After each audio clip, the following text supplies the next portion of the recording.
Doctors, we are live now. Great. Good day, everybody. It's really a proud honor for me to invite you all to join us for this very first meeting of 2021, a year where we thought we'll be out of the COVID-19 pandemic, but unfortunately, we're still right in the middle of it. It gives us great honor to invite the notable speakers from all around the world to share with us the experiences on managing ophthalmic trauma in this challenging period, hoping to learn from each other and to have the greatest speakers, including Professor Tamara Fountain from America, Gary Regaud from American Society of Ophthalmic Trauma. We have Professor Hoyan representing Asia Pacific, Professor Jeannie Giampolo representing the European Society, and Dr. Hugo Ocampo representing APTO. And one of the best speakers I've listened to is Dr. Jan Tolma from Africa. So I will let Dr. Professor Natarajan, President of APOTS, to say a few words. So as I said, have a great day. And as I said, good morning, good evening, good afternoon to everybody, because we are having all the continents here. Thanks to the excellent work with passion done by Gangadhar Sundar. So I have some nice moments to share as the president of Asia Pacific Ophthalmic Trauma Society.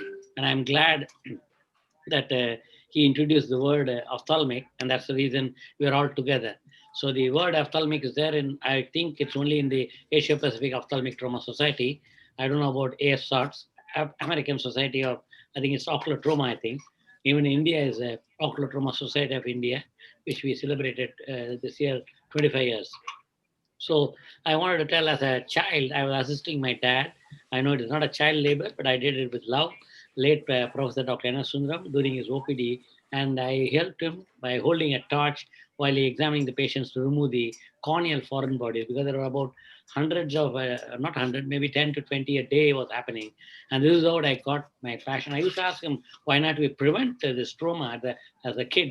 And then this was born in 2011, thanks to Professor Azad, Professor Carolyn Chi, who's here, Professor Gangadhar Sundar, and Professor Dr. Rupesh Agarwal. We are the founding members, and I'm glad we discussed over from, I think, the Asia Pacific Academy of Ophthalmology meeting in Sydney, which was a few years before, and it took some time to get this on. I'm glad finally it was born in the year 2011, and we are registered in Singapore, and all the groundwork done by Ganga, Rupesh, and Carolyn Chi. And our objective is to advance the knowledge in the field of ophthalmic trauma, to set the tone for subspecialty care in the field of ophthalmic trauma, to formulate general guidelines through evidence-based medicine. And the mission, build a network and team of eye care professionals with special interest in ophthalmic trauma to advance the clinical care, science, and research in ophthalmic trauma.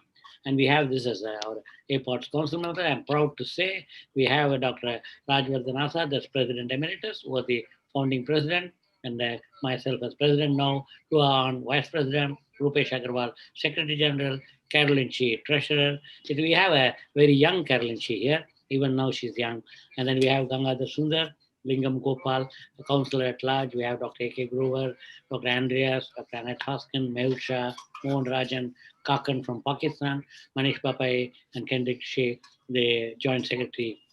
And we also have the other council members, Rekha Kandilwal, Dr. Vivek Dave, Uni Airavati, Dr. Eli, who's organizing a meeting with the SARC Academy, which is going on, Shanti Vosere, and Syed Kadir Mehboob, and Dr. Veeramani Pondiviran from Malaysia. So the activities, we have meetings, we have CMEs, research, collaborative studies, and we have events. And this Dr. Gangadhar will be covering, and I think this was the JEC's Jakarta Eye Center. I'm glad we have the team, and then we had with Giridhara Institute, we had the APOTS ISOT Advanced Ophthalmic Trauma Symposium, and which was in the WC. And you can see, I'm glad that myself and Ferenc Kuhn are generally involved in managing ophthalmic trauma symposiums in the World Congress, and Ferenc Kuhn is a great, passionate surgeon who repairs trauma. I won't call it traumatic surgeon. He's a surgeon who's really goes into the how to repair ophthalmic trauma, and I think it's very important to learn from him. And then we had the first annual virtual resident, thanks to Rupesh, who put us with Gary, Fasika, and Grant. And we had a Ferenc Kuhn, Amy, Robert, and James in that. And we had this APOTS, and thanks to having APOTS along with Wilmer, we also had Ocular Trauma Society of India, where they gave me the chance to do with the as an international ophthalmic trauma webinar one as a part of the silver jubilee of ophthalmic. This was you can see the Gangadhar Sundar, and we see the in 13th to 16 June in Nice, France, in Singapore, in the Society of Ophthalmologica Europa. And then this was in All India Ophthalmic Society. We see Dr. Azad, Dr. Grover, Dr. Rajiv Raman, Dr. Namrata Sharma, Dr.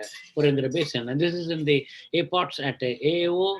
And you can see Fasika, you can see Rupesh, Ferenc Kuhn, Annette, Gangadhar, Kendrick, Andreas, and many others. And you can see, and this was the AO 2019 Team Trauma. You can see the eyeballs below, like footballs. I'm glad Ferenc is standing behind. Otherwise, he would have kicked one of the balls with the like eyeball. And you see the that time during the meeting, we had Dr. Hugh Taylor, the president of ICO then, and we also have the APO 2012 Bangkok, and you see the one of the board meetings. And then we have this 47th annual conference of the Ophthalmic Society of Bangladesh, tackling ophthalmic trauma along with the APOTS. They called it as the BOSS session. That's the Bangladesh Ophthalmic State. And you can see our members and this taking part. And then we had this TraumaCon 13th to 15th July, which was a grand meeting where Ferenc Kuhn gave the oration. You can see Ferenc Kuhn giving that oration along when Carolyn Chi is taking notes. And then we see Professor Huan here with Carolyn Chi, Gangadhar Sundar, Mohan Rajan, and Annette in the Xi'an meeting. And he's the president of the Chinese Ophthalmic Trauma Society called the COTS. And along with APOTS, thanks to him, he also hosted the first and second APOTS meeting in Shenzhen. And then that time. And this is Gangadhar Sundar's home. And you can see all of us totally controlled by Gangadhar Sundar, who is the scientific chair. And this is during the 3rd to 6th November 2016. And this was at his home. And then we also have Ferenc Kuhn, and we have our dear friend Tamara, which was taken in, again, 2016, 4 years back. I'm glad we have myself as President APOTS, Tamara as President AO, Gangadhar Sundar as the secretary, the scientific chair, and Ferenc Kuhn as the president of the ISOT, the International Society of Trauma. This is in a restaurant, and it's famous. We keep meeting. And the other one is Busan, when Dr. Azad was announced as the president-elect of the Asia Pacific Academy of Ophthalmology. And this is again with Dr. Awa Hussain, who's president-elect in APAO. You can see Dr. Stefan Serigad from SOE, and you also have Clement Tam and many others, Professor Kumar Manikwel in that. And you have Fasika, Dr. Ferenc Kuhn, Gangadhar Sundar, and Dennis Lam in this is McCormick Place in Chicago, 2016. And then this is the Nepal Ophthalmic Society, and APOTS organized an ophthalmic trauma CME, 15 December 2015, 5 years back, with a slogan of preparing for future. And I'm glad we are 10 years old, and I'm glad we are celebrating the 10th anniversary today. And I'm glad in 2021 is going to be a great year. Hope we prevent ophthalmic trauma. And one of the homework of myself and Rupesh Agarwal is to stop public bursting of crackers, at least in India. We can talk of India as of now, and I'll work on it. And you can see Gangadhar Sundar, Carolyn Chi, and Victor, Dr. Rupesh Agarwal, and Professor Azad, President Emre. I'm glad every opportunity Gangadhar Sundar has, he hosts in Caroline, his house or Caroline Chi's house. And then we have this, and we have, we can see Dr. Quresh Musketi, his wife, Azad, Dr. Carolyn Chi, her husband, and Ganga, there's a real better half is there. Thanks to her. She always gives me wonderful food. Thank you, Ganga, for having me stay with you all the time. And this is just to catch up. Second APOTS in the Chinese Ocular Trauma Society in Dalian, China in 2015, and the first one in Shenzhen 2014. The APOTS postgraduate education of ophthalmic trauma and APOTS in Hyderabad in India in AOS 2013. I thank the entire team of APOTS and especially Gangadhar Sundar for putting this excellent program and having 6 presidents. We have the president of EVRS, Giampaolo Guinea, President John Talma, President who's the fourth one? And Dr. Tamara Fountain. And then fifth one is who? EVRS, I said Giampaolo. Then Wayan. Hello. Chinese. Hello, Ganga. And Yes. Ganga is a chair. And over to you, Ganga. Over to you, Ganga. Right. Thank you. So Can you I'm hear me, going to Ganga? share screen, and can you see my slide? Yes, Yeah. yes, Ganga, we can see you. You can make Yes. it. Yeah. So thank you very much for recapping the past 10 years. And 10 years now, looking back, seems like a long time. And thankfully, we've been quite active. Then we realized that when 2020, we had really looked forward to a beautiful meeting in Bali, where literally hundreds of people from around the world really signed up. And then what happened? COVID struck. And COVID struck, we were really stranded because we didn't know what to do with all the messaging of ophthalmic trauma that we wanted. And all countries in the world steadily and serially started going into lockdown. But there was still a hunger and demand for all the knowledge that we were sharing over a period of time, with experts like you traveling across the world, coming and sharing information. To me, the inspiration for doing all this has been Professor Ferenc Kuhn. I still call him the founding father of modern ophthalmic trauma management. He's devised a lot of things which the rest of the world has really adopted. Some parts of the world still is waiting to adopt. And what I like about him is always a patient-centric approach with novel concepts, and he has an interesting mix of conventional and unconventional techniques. And every time I meet with management or senior leadership anywhere, I always sometimes defy conventional wisdom, because that's what you want to put the patient first and deliver the best possible outcome. So we have been conducting various meetings, and we switched gears from the COVID lockdown periods, like Professor Natarajan was talking, with collaboration with Ocular Trauma Society, organizing the first ever APOTS virtual webinar, followed by the second meeting where we ended up having 6 different courses at the World Ophthalmology Congress. We've been working very closely with Professor Jan Talma, trying to really strike a relationship with our nations in the African continent, trying to start African Society of Ophthalmic Trauma. And we had wet labs design. Unfortunately, we had to go virtual, but it was quite successful. And then we went on to the third webinar, which is organized by the Giridhar Eye Institute in Cochin in India, where we are all now starting to learn how to do webinars and virtual conferences. And that interest really led to the 2-day first ever ophthalmic trauma webinar that we did in September, where we literally had speakers from all around the world. And interestingly enough, if you look over here, that's when we came up with the very first Global Perspectives Conference. That's when we really heard from different societies in different countries in the world, each one facing their own challenges and how they're willing to work together. Another aspect of this particular webinar was the first time we started involving allied health, ocularistry, low vision prevention, led by Annette Hoskin from Perth, Australia. And those 2 things were unique and really brought a lot of attention to ophthalmic trauma, not just in diagnosis and management by us, but prevention of ophthalmic trauma and rehabilitation as well. And Academy also went virtual, so we had a nice course. This is the 3rd or 4th year in running where we're doing an ophthalmic trauma course at the American Academy of Ophthalmology, and we'll be submitting one more course for this year. And APOTS has been involved in various other societies organizing various webinars. So this webinar was planned with the intent that 2021 will be a post-pandemic year, and we really wanted to learn lessons from different continents. We know that a lot of patients delayed healthcare, or because of the restrictions, there's a lot of suboptimal care. But creativity amongst the surgeons and hospitals have taught us how to overcome patient and patient care handles. And that's where global collaborations comes in. And I'm a strong believer of learning from each other. None of us are perfect. And that is what led to this particular webinar, and really thank all these esteemed speakers that were invited from around the world. Professor Huayan from China, Ginny Giampoli from EBRS, Professor Jan Talma from South Africa, Hugo Ocampo from Colombia, representing the South American continent, and the young Gary Recolt from the United States. We're also pleased to have Dr. Victor sharing with us today a novel implant in the management of traumatic glaucoma. And finally, and most importantly, we are really, really honored to have Professor Tamara Fountain from Chicago waking up at 6 o'clock in the morning to give us the 10th anniversary oration on trauma, triage, and management. Welcome you all.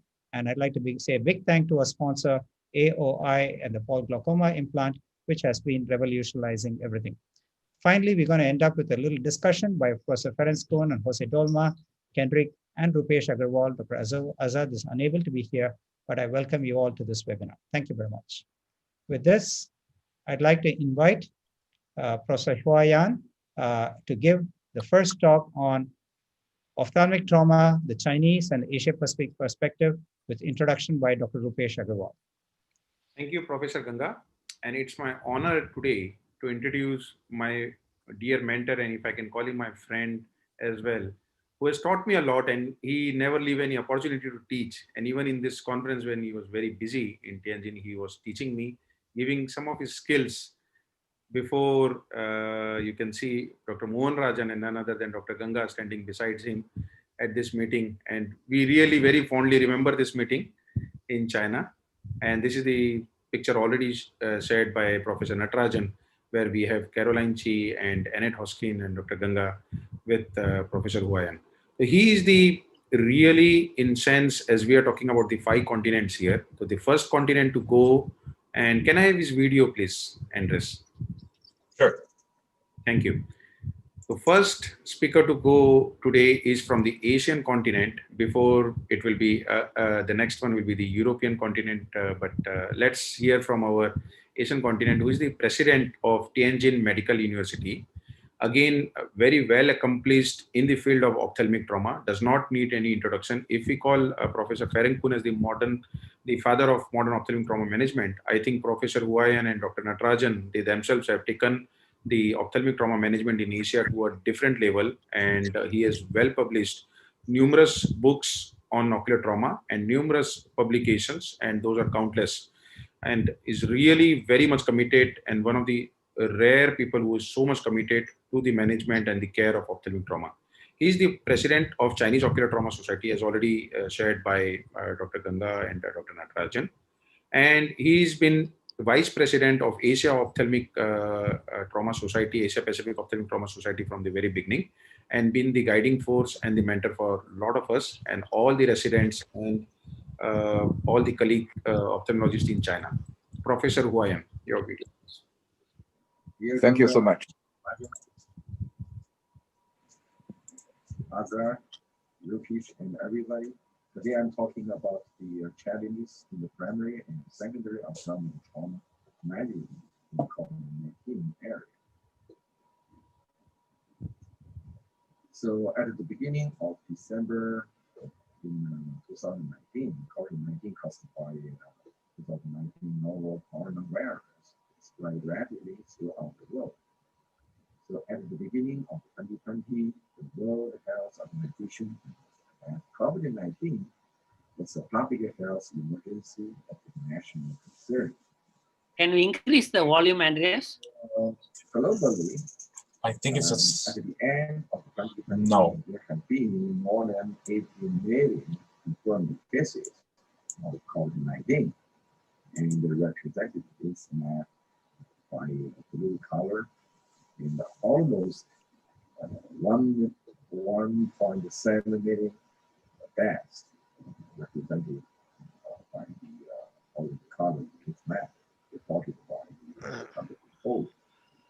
So the epidemic of COVID-19 in China has been gradually and effectively controlled, although occasionally for radic and small class of cases. And the multiple protections of some routine diagnoses in treatment have been carried out normally. So During the period of pandemic of COVID-19, we still have the ophthalmic emergency treatment, limited time surgery, and elective surgery. So this is the challenge. The current clinical observation and epidemiological studies show that the transmission of COVID-19 is mainly respiratory droplets and contact. Aerosol may also be one of the roots of virus transmission. People are generally susceptible to the disease, and there is a phenomenon of aggregation. Medical staffs have a greater risk of infection with treatment process. So for safe ophthalmic surgery and treatment, since the occurrence of COVID-19 with the activation of phase treatment and the in-depth research, the Chinese National Health Commission has updated the clinical and epidemiological characters of the COVID-19 in time. So the latest diagnosis criteria in China includes the cases and confirmed cases.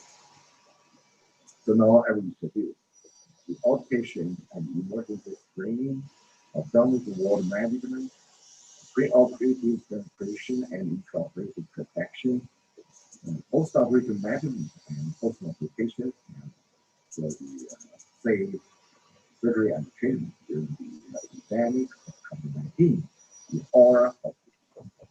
So for outpatient and emergency screening, all patients and their families need to wear face masks while entering the clinical area. Before treatment, the patients are checked with COVID-19, like temperature monitoring and the epidemiological investigation. The ophthalmologist in the ophthalmic diagnosis area should complete the ophthalmic examination and the first level protection. And the patients who have been diagnosed should be treated strictly with the third protection. And patients who need surgery should be checked according to the blood routine, CRP, chest CT, nucleic acid test, and the new coronavirus test antibody test. For outpatient and emergency screening, if there is any abnormality, consultation with the relative department is required and double expert consultation. So the department, like the infection department, respiratory department, and emergency medical department, will be initiated. If considered as a suspected COVID-19 patient transferred to the isolation ward, the relative virus nucleic acid test is completed, and those who tested positive are currently dated to the designated hospital. If the virus nucleic acid test has not been completed, but urgently needs surgery, please consult with an expert in the already department and start the operation procedure of the suspected patient and confirm the operation in the negative pressure operating and return to the isolation ward of the operation and wait for the nucleic acid test result. Medical staffs enter the medical isolation ward for isolation, waiting for the patient to move to the acid test result. For ophthalmic ward management, there are isolation wards, buffer wards, and general wards in the ophthalmic ward. The medical staffs in the ward have first level protection, and only one family member is fixed to be accompanied during the hospitalization. Patients and their family members wear face masks throughout the hospitalization period and are not allowed to go out. If they have to go out, they must register. Patients and their families complete the nucleic acid test before admission. The patients are transferred from the isolation ward to the buffer ward, transferred to the general ward after the operation period, and the staffs of the department should provide all protection and elimination of the treatment and the environment regulation. For preoperative preparation and intraoperative protection, monitor temperature changes of the patient and accompanying family members before operation.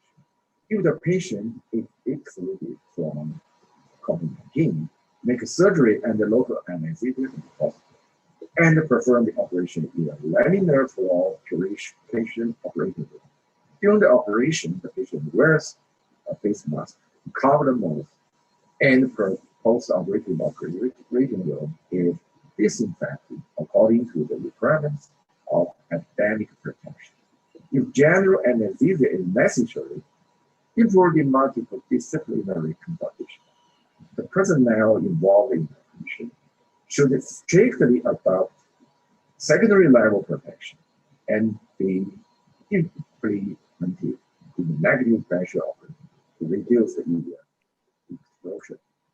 Preoperative preparation and intraoperative protection for the suspected and confirmed patient of COVID-19, emergency surgical treatment is required due to the condition, and the level is set to class 3 phase. Transfer the patient by special channel, and the operation is performed in negative pressure operating room. Strictly control the number of people entering the operating room, and all items during the operation are supplied and delivered by outdoor monitoring nurses. And the indoor personnel are not allowed to go out well. Strict 3-level protection during the operation should be performed, like medical protective N95 masks, protective clothing, double layer latex gloves, goggles, protective visors, boot covers, and shoe covers. And this is possible protective operation sheet, and clothing to protect leakage are required. For post-operative management, for the patient who excluded COVID-19, the patient should return to the orthopedic ward after general anesthesia or local anesthesia. For the suspected patient, they are transferred to the isolation room after general or local anesthesia. Medical staff without exposure in the whole process of the operation can apply for exemption from medical isolation for 14 days. If there is no exposure, medical isolation will be carried out for 14 days. If there are fever or other discomfort symptoms during isolation period, they should seek medical treatment immediately. Medical staff should take off the possible protective clothing, shoe covers, like others, and put them into the double layer medical waste bag in the contaminated area, strict and hygiene. This is the post-operative management, including the surgical instrument, operating room environment, and stressing the disinfection intensity of the operating room after the operation. For post-operative patient management, medical staff perform the operation such as applying eye drops and replacing the auxiliary materials and the first level protection standard. Closely monitor the temperature of the patient and their families, as well as other clinical symptoms. Management of the accident of the hospitalization, like this one, such as after the patient is admitted to hospital, develops suspicious symptoms such as fever, which could not be explained by this condition, and immediately starts the identification and the diagnosis process of suspected illness. Review the epidemiological questionnaire, survey, blood routine therapy, and other blood routine examinations are improved. And the chest CT examination should be complete. The patient is transferred to ophthalmic isolation ward. Secondary level protection for all medical staffs and double expert consultation should be conducted. And if COVID-19 is excluded, the patient continues ophthalmic treatment, and if it is suspicious, make nucleic acid test and the specific IgM and IgG antibody again and transfer them to the isolation ward according to the special transfer. If the results are positive, we should be coordinating with the designated hospital for treatment. If the result is negative, come back to the ophthalmic single room with the observation and treatment. Thank you so much for all of you. Thank you so much for all my friends. This is my soccer game with all the ophthalmologists during the pandemic and COVID-19. In the annual meeting of Chinese Ophthalmology Society. Thank you so much.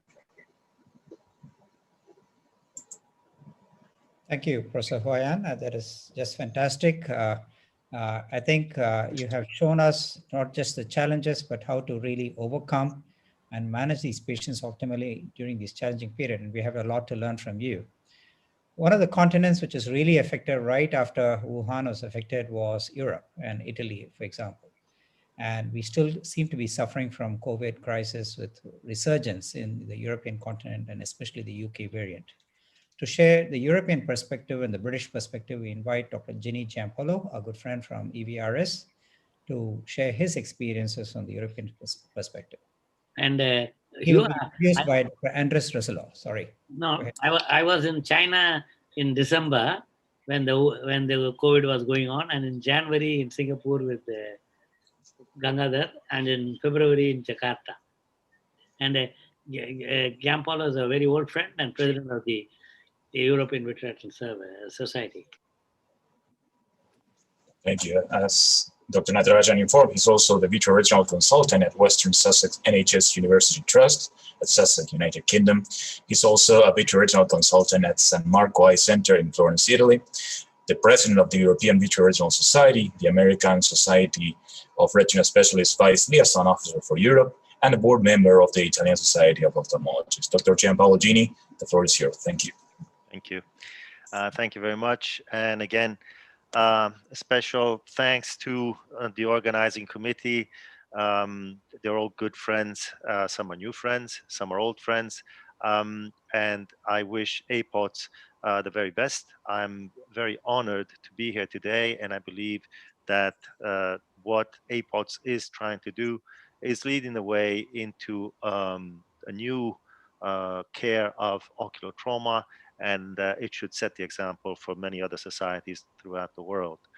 Now, Professor Hua has wonderfully illustrated many details of how to handle these patients. So I would just try to touch on some other aspects which are more typical of our continent, that is Europe, because I believe that we do have differences as well as similarities. The differences are obviously due to culture, they're due to geographics, and they're due to obviously also political and economic factors. So let's see what has been happening here. As you know, I work both in the UK as well as in Italy, so I have a lot of friends that have been good enough to share their experiences with me, and we have combined our experiences to give you this talk today. When this is a Today, controversial the greatest risk video. of global catastrophe doesn't look like this. Instead, it looks like this.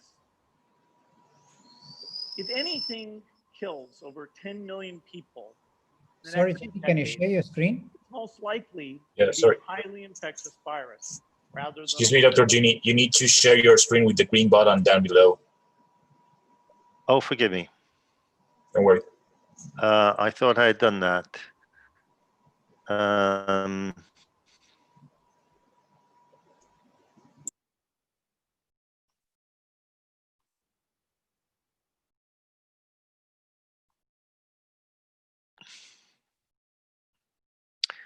Right, trying to get around to it.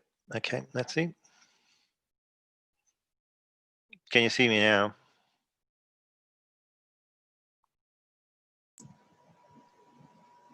No, can't see you yet.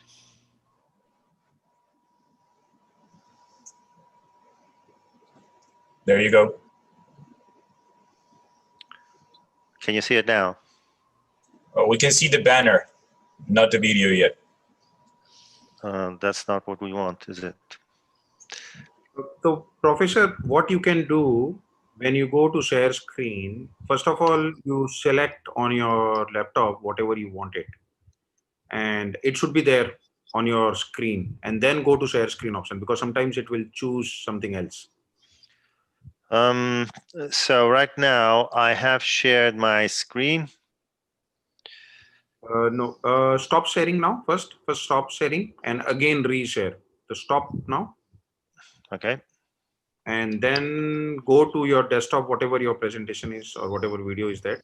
Click it, and it should be there on the desktop there. And then again go to again go to share screen and then share that.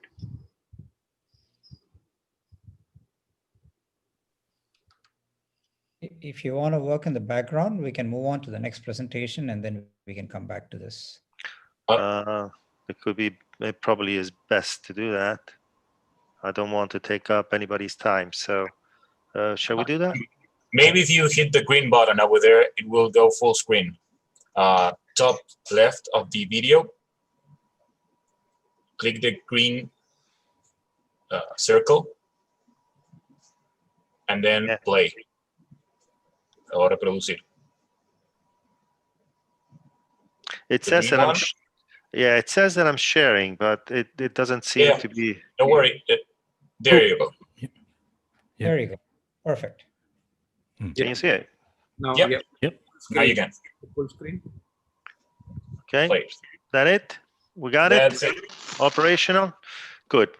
Okay, so this is a controversial video. Some people like this gentleman, some people don't. Today, the greatest risk of global catastrophe doesn't look like this. Instead, it looks like this. If anything kills over 10 million people in the next few decades, it's most likely to be a highly infectious virus rather than a war. Not missiles, but microbes. Now, so I think you heard those words from Bill Gates, who was a very controversial figure, but he certainly did say something interesting back in 2015, but he obviously did not have a particular insight apart from history. History has shown us that we have had a number of epidemics which have accompanied mankind throughout history. We all know about the Spanish flu, which killed a great number of people. Some say 80, some say 100 million. But from the beginning of mankind, there have been plagues of all sorts. From Justinian's plague, I was researching back in 540 after Christ, half of the world population was wiped out. The Black Plague in the 14th century took care of another third of the population of the world in those days, and we've had many other similar occurrences. So it's nothing new, and I would say that we've always dealt with epidemics in the same way, basically by distancing, by you can see the nurse here in the 1968 epidemic when hospitals were closed down.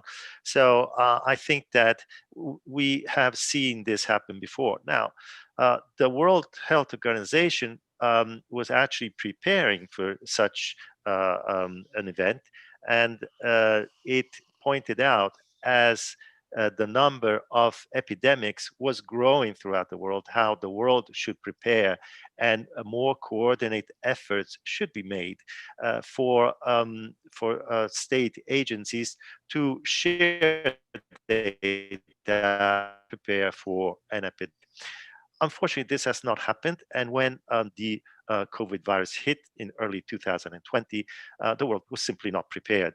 So we know that on a timeline, we had obviously the first cases reported by China at the end of 2019, and then they hit Europe in the early months of 2020, and Italy in Europe was the first country and one of the first in the Western world to go on complete lockdown, and that was on March the 8th. After which the World Health Organization, after a few days, declared COVID as a global pandemic. The lockdown lasted in Europe until around June. There was some easing after during the summer months, and then again we hit a second wave, which is now climaxing, especially in the UK, which has come, as you know, to a lockdown. We are now in the highest possible tier level, which is tier number 5, which we'll talk about in a few minutes. So how did the epidemic actually, what effects did it have on the health system? Well, essentially, it created an unprecedented number of acutely ill patients. And this created capacity issues, not only in the intensive care units, but throughout the whole hospital system. So many departments were either converted to COVID units, or they actually could not carry out their normal work because of fears of contamination. And therefore, many standard procedures and much of the care, for example, for cancer patients, had to be postponed. And this obviously created huge problems. Also, many operating room procedures had to be stopped as a trained staff, such anesthetists, had to be diverted to intensive care units. So what did governments do? Well, the first thing that governments did was to progressively introduce restrictive measures so as to keep the hospitals from being overwhelmed. This was done in the UK with a tier system in which you see the essentially four different tier levels, where the fourth is a clearly declared epidemic and where people are asked to stay at home. The fifth level is actually more theoretical than practical. It is where we reach a level where we believe that the whole NHS, the national health system, can be overwhelmed. So in Italy, we have something similar. It's a color-coded system where we allow people to move with more or less freedom according to the color of the region in which they live. And of course, the all-important number nowadays has been the R number, on which we base all the decisions. So the R number being the number of people that can be infected by a single individual who was actually carrying the virus. Did these measures work? Yes, indeed they did. We can see that the lockdown and the infection rates in the UK dropped dramatically after the 24th of March, when the first lockdown was introduced. So no doubt that these measures are really effective in reducing contamination.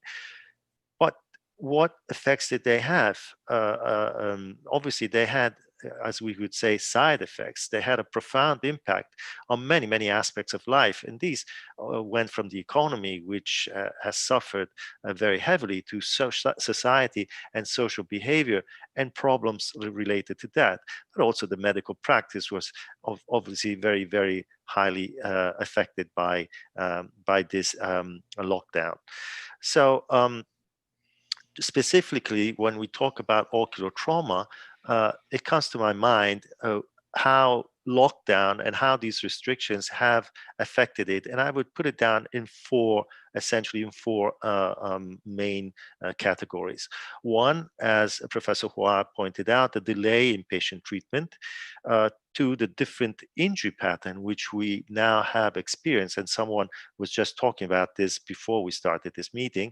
And three, the need to adapt hospital facilities and safeguard staff. And I think Professor Hua already mentioned how this is done in China. And finally, the need to maintain surgical skills. And I think Gary will be talking about this, because we must maintain our surgical skills, not only for ourselves, but also for the people that we have in training. So for some reason, okay. So the delay in treatment occurred because of two reasons, especially. One, the reluctance of patients to attend hospitals, which were thought to be unsafe. So if you ask people to stay home, people will be afraid of going to hospitals, and the media was responsible for some of this, I would say, misguided information.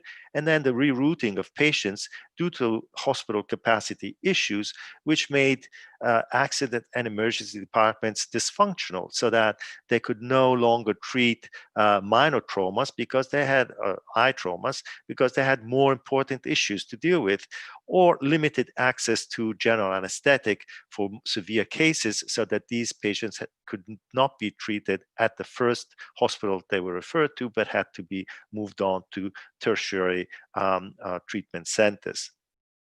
And this is an example which I put in. This is a young man that was doing some work in his house.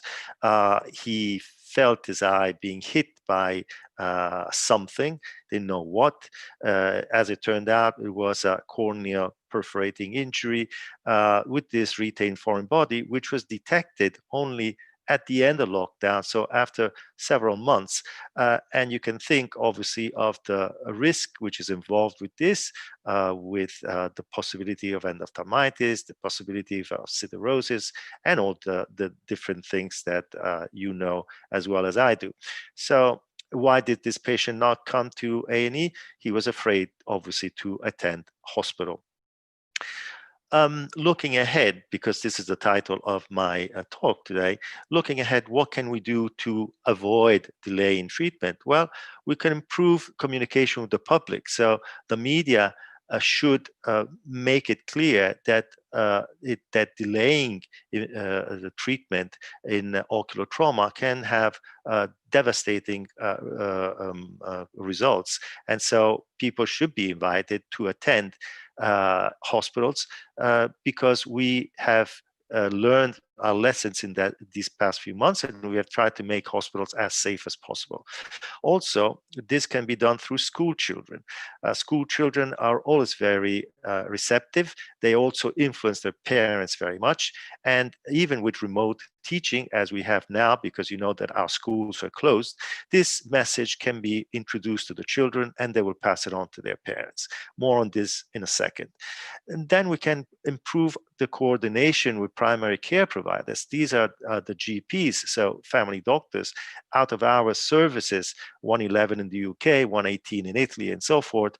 And even opticians and pharmacists can all contribute to having the patient attend care when needed.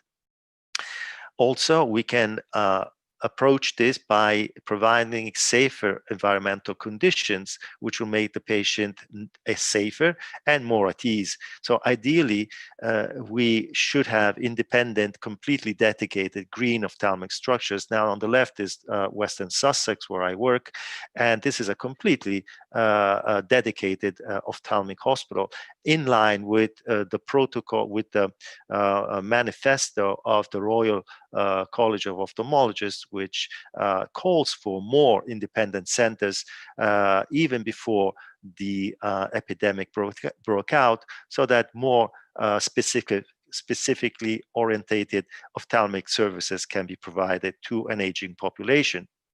And of course, the third line of approach is that of using telemedicine to a greater extent to triage and counsel patients. Now, this can happen through primary care providers, but as Natarajan was telling us that they have 5G in India. As we get 5G and more advanced technology in Europe as well, we will probably be doing away with the intermediate primary care providers, and patients may address their ophthalmologist directly. Now, we have noticed, as I was saying, a different injury pattern. There has been a decrease in severe work-related injuries. There has been a decrease in pediatric injuries, although this applies to Europe. It does not apply to all parts of the world. I was reading some papers from India where they actually had an increase in pediatric injuries. There has been obviously a decrease in sports-related injuries, but again, I was hearing Professor Watt that was mentioning the fact that this is not always the case. And we have had an increase in do-it-yourself injuries because people have dedicated their time to home improvement and doing their hobbies. There has also been a slight increase in globe ruptures due to domestic falls, at least in our experience. And this may be due to mental health issues.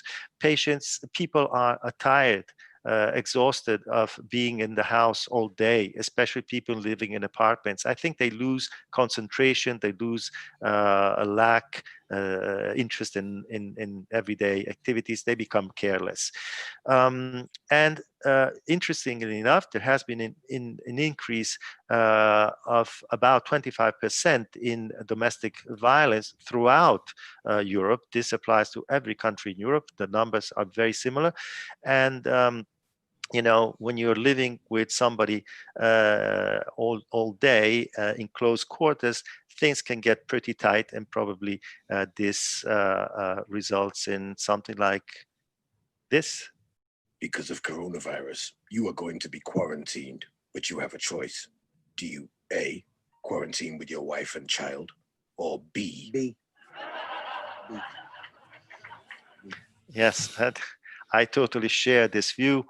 And so looking ahead, what can we do? Well, we have regulations on the workplace. This, especially in Europe, they're very strict regulations. So the number of accidents on the workplace has diminished. Now we need to give education at home. So people should know that they must wear safety goggles. They should store chemicals, detergents, and so forth away from children. And this can be done, again, through the media and through children at school. Looking ahead, and I'm almost finished, there are challenges, and the challenges are those of protecting staff and protecting patients. Right now, what we have in place are molecular swabs for all patients accessing our operating theaters. They are usually delivered in 4 to 6 hours, and therefore we can deal with most emergencies with a reasonable degree of safety. When this is not possible, then we move up to full PPE with FFP3 masks and visors to protect our staff. We must also work on guaranteeing access to the operating room. And Gang, I was talking about this, how we need to actually work with and sometimes put pressure on the management so to underline the importance of ocular emergencies, which are not only retinal detachments, or obviously all sorts of emergencies which go from glaucoma to ocular trauma. And we must coordinate territorial resources so that more hospitals can cover a certain area and deliver, maybe coordinating the resources. Those services which cannot be given by one hospital can be given by another. I can only thank all the people that have contributed with their thoughts, with their statistics, with their experience. The members from EVRS, the members from the Italian Society of Medical Ophthalmologists, the British Emergency Eye Care Society, the Italian Vitreoretinal Society, and then my good friend Marco Pellegrini from Sant'Orsola Hospital in Bologna, who has published this interesting paper in Eye, Changing Trends in Ocular Trauma. And this is a nice paper if you want to read it. It gives a snapshot of what is happening in Italian hospitals today. And of course, I want to thank all of you for putting up with me. Thank you. Thank you, Giampaolo. And I think, as usual, very erudite presentation. And I think you covered the things happening. And I think everywhere this domestic trauma has happened. And I don't know whether you know, in India, unfortunately, the wives could not tolerate the husband. And then the wives have hit the husbands. And then I operated it's not a joke, I operated a husband whose eye was having a suprachoral hemorrhage and a tear, and the eye was no PL. And he came today, and then the wife is crying. Then I said, don't feel guilty. You hurt him, but now what to do? We have to do the surgery. So, but actually, men tend not to report this because of obviously ancestral heritage. But there are websites where men can anonymously sign up and report domestic violence. So we always think of men on women, but it's no longer a gender issue. It's just now widespread violence. Yes. we are sharing the screen, and actually, I'm going tomorrow to a place called Nashik, which is about 3 hours from Mumbai, and there is an association called Husband Battered Syndrome. Husband Battered. Yes. Yeah. Beaten up by the wives. Great presentation, Giampaolo, and I think thanks for an excellent thing happening in Europe between Italy and UK. Thank you very much. Thank you. And I think we are going to have the discussion later, right? Yeah. Yes. Okay. So, Kendrick, you can start. Yep. Thank you, Professor Natarajan. So next, I'd like to introduce Dr. Talma. Dr. Talma is from South Africa, and you might remember him from the recent WOC 2020, where Dr. Talma was one of the specialty coordinators, particularly for ophthalmic trauma. Just to introduce Dr. Talma, so he's currently a consultant at the Pretoria Medical School, also chief consultant at the First Military Hospital. He's the president of the Ophthalmic Society in South Africa, and also the president of the Cataract and Refractive Surgery Society. He also was involved in a lot of charity. So he was a founder and trustee of the Right to Sight Charity Trust. And he is also founder of a number of businesses, including the Pretoria Eye Institute. He's also a director for the National Hospital Network. So today, Dr. Talma's talk will be on ophthalmic trauma and African perspective in terms of the challenges and opportunities. So thank you, Dr. Talma. Thank you very much. If I may, I think, thank you for the opportunity. I think I'm delighted to be here, and thank you for this brilliant webinar. I think it's fantastic. My aim is a bit different than the COVID. In South Africa and Africa, we do more or less the same as all over the world. I think our trauma profile is slightly different. And maybe we can later discuss that. But our aim is just to explain a bit on a way if we want to create a trauma society for Africa. We have trauma is very common, but we do not have a society in Africa at all, as far as I know. And I think it will be a good idea how we can overcome the challenges. But before we do that, I think it's important to understand the dynamics of Africa and the challenges we all have in Africa. And if one understands that, it's easier to understand where we're going to. Financial disclosures, I've got none to declare. I think as background to ophthalmology service delivery, the realities of the African continent are very important. The current situation and future opportunities in terms of healthcare and trauma care. There are many factors, like in any country. In Africa, I think economical and social situation is a major factor. Disease burden, the management of healthcare systems, mostly by states. Human resources is a big factor. Logistics, and in the areas where there's private sector, we have corporatization and business ethics. Managed care like in the US, but a bit more to the extreme. And COVID is more on the economic effect than anything else. So I like just to repeat, I think some of you might have seen these slides, and this is the realities of the world we live in. And within these constraints, we as doctors have to function for good or for bad. It gives us hurdles, but it's also opportunities. If we look at national income, It's an important factor in healthcare and eventually our ability to deliver comprehensive care, also trauma care. If you look at violent deaths, and this is a bit different than the rest of the world, you see in Africa it's pretty high, and it's also related to dominant factors include efficiency of governments, management ability, corruption levels, and all other factors.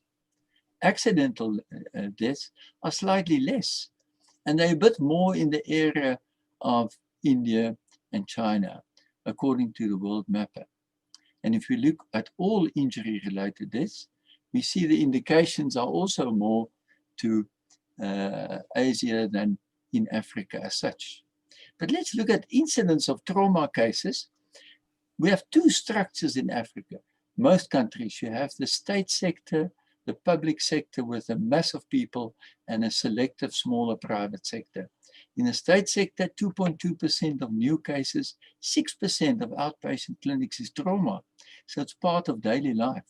In the private sector, more like Europe, 0.14%, 0.7% in the private sector, which is probably what you experience.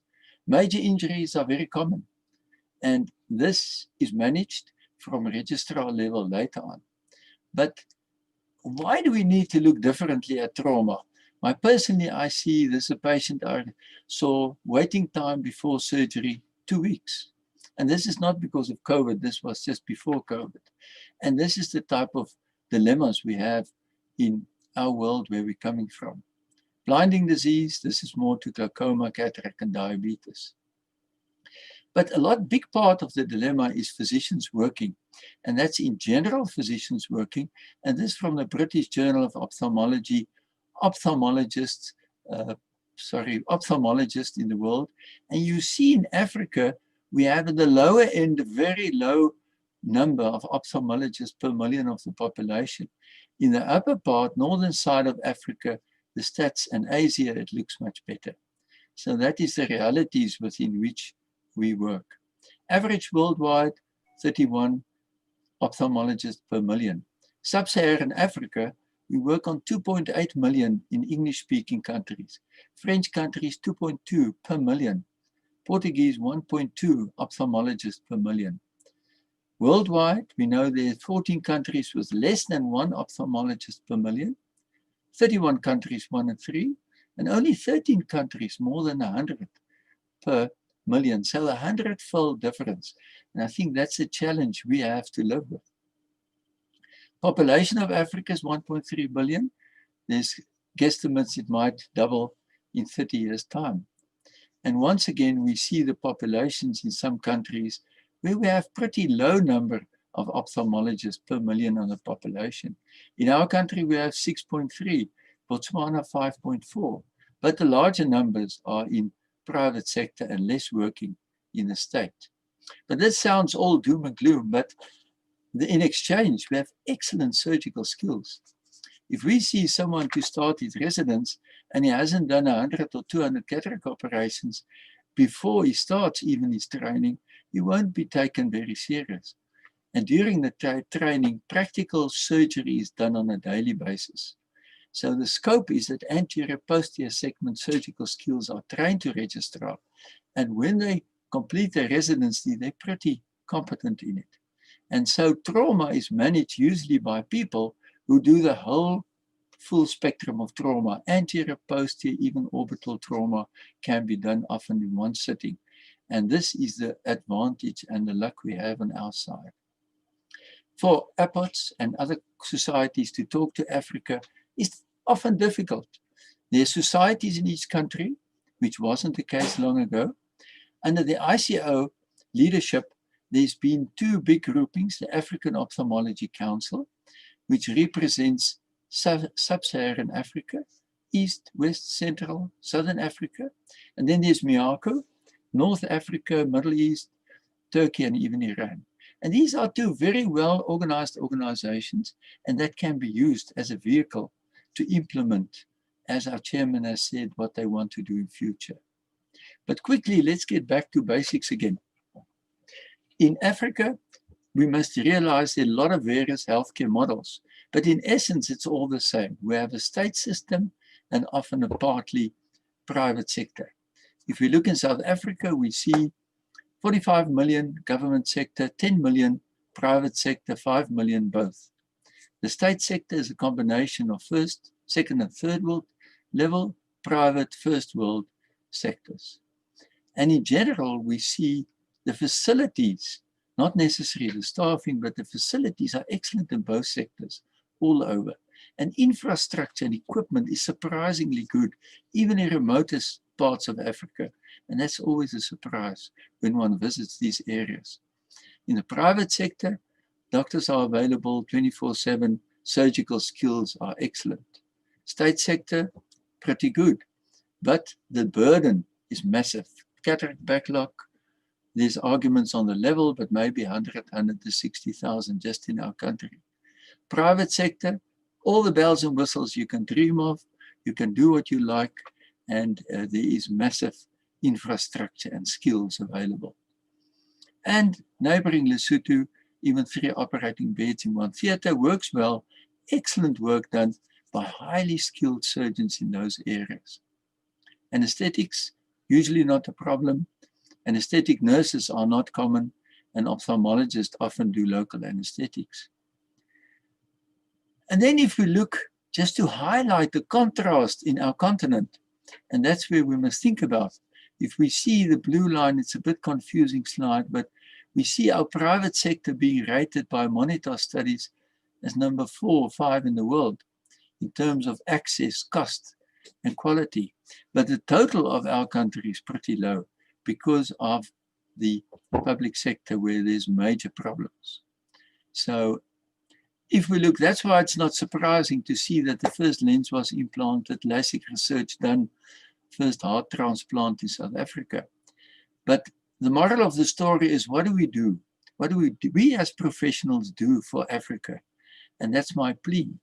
Are we hanging around and see and wait? No. I think we must challenge the challenges and tackle the elephants in the room, which often is linked to politicians, governments, insurers, big business. And I think we as doctors must try and challenge those. If we do that with your help from the outside international community, we can do a lot, not only for trauma, but for all our patients.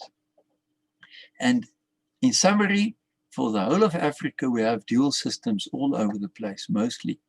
The rich, small percentages, the poor, second, third world, and often driven by economic performance. The positive side, their skills are excellent, and the professionals are very skilled and very easy to handle complex cases. And the facilities are in general not bad. But on the negative side is that ophthalmologists, the numbers are very limited for patients. Trauma is delivered often by residents and junior staff with limited direct supervision. It's often delivered after hours and with the next day's surgery in the private sector sometimes, and in public sector with long waiting times and logistics. If we look at if you see in a country like Botswana, there are sometimes patients who have to travel 500 kilometers to get to a reasonable facility. Now this is for poor people, obviously a sentence on their vision in the long term. So what can we do? There are 2 segments, macro environment and micro environment. The macro environment probably lies with governments, dual systems, overwhelming workload, logistical problems. The micro environment, we can do something about. And that's to create, in our instance, awareness of the complexity of trauma cases. And this should be managed by the higher skills professionals, also over weekends and public holidays and Christmas. So obstructions in the referral systems. And these are the things that we must look at, I think, as ophthalmologists. What can APOTS and ISOT maybe do in Africa? Once again, macro environment, communicate with macro organizations like the African Ophthalmology Council, the Middle East African Council, and others. On the micro environment, awareness of the complexity. Interact with the societies, they're so keen, they all have congresses, and maybe offer to international speakers. And Ferris Keen has been fantastic He's nearly an honorary citizen of our country with all his visits, and he's done so much. Ferenc, thank you so much.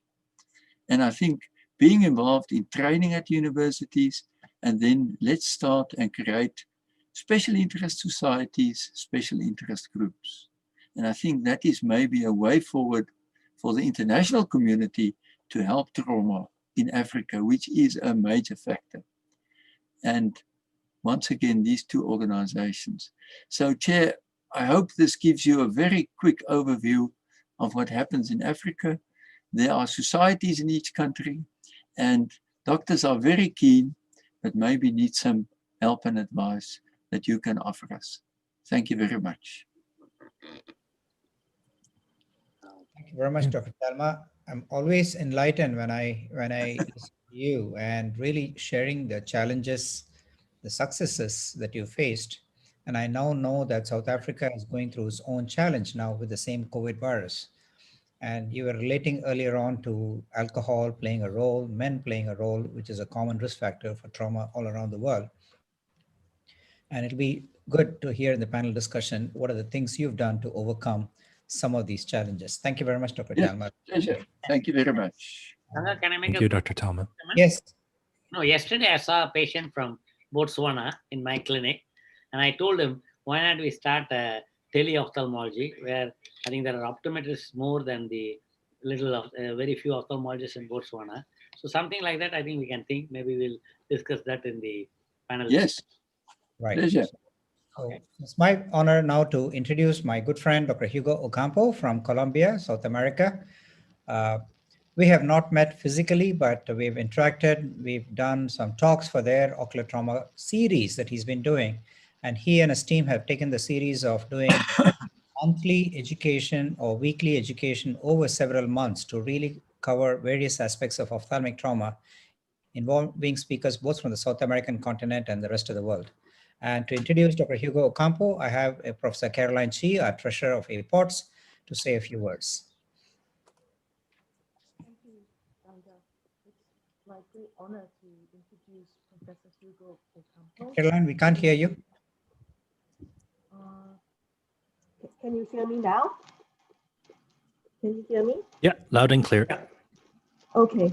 It's my great honor to introduce Professor Hugo Ocampo, who is the professor in retina and ocular trauma of the Universidad de Valle in Cali, Colombia. He is also the former president of the Colombian Association of Retina and Vitreous and the former president of the Pan American Association of Ocular Trauma. We are looking forward to his talk, which is Ophthalmic Trauma, a Latin American perspective, strengths and weaknesses. Hi, thank you very much, Dr. Okay, can you hear me? Yes. Okay, thank you very much for this kind invitation, especially to Ganga and Dr. Ayan. And I'd like to share with you this presentation about ocular trauma in Latin America. Okay, I want to share about the bad, the good, and the ugly in our continent. This is Latin America. Latin America goes from Mexico to Patagonia in Argentina. And of course, I have many cases of ocular trauma. Fortunately, we have an association of ocular trauma, is APTO, is Pan American Association of Ocular Trauma, is APTO in Spanish. I like to show about the bad in our continent. The first is, of course, ocular trauma is one of the main causes of ocular trauma in our countries. Without COVID and with COVID, of course. This is a picture from me in my office with the fellow checking on patients with ocular trauma. And I'd like to show some statistics from some countries in Latin America. This is numbers for Guatemala in 1909.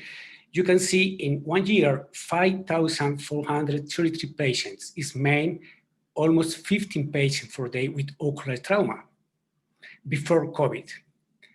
Chile, in between 2016 and 2019, almost 31 patients per day before COVID. After COVID, the numbers don't change a lot. 43 patients per day is only because it's the Jan to March, this statistic.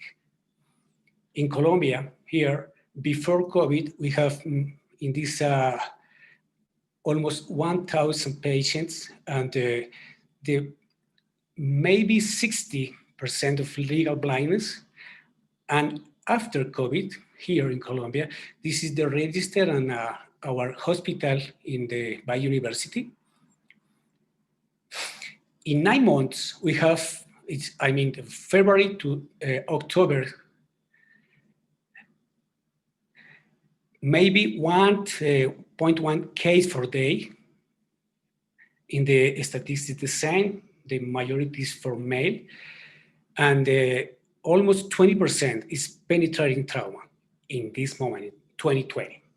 So the balance before COVID and after COVID is almost the same here in Latin America, almost in three countries, okay? But this so difficult educates the population about the protection.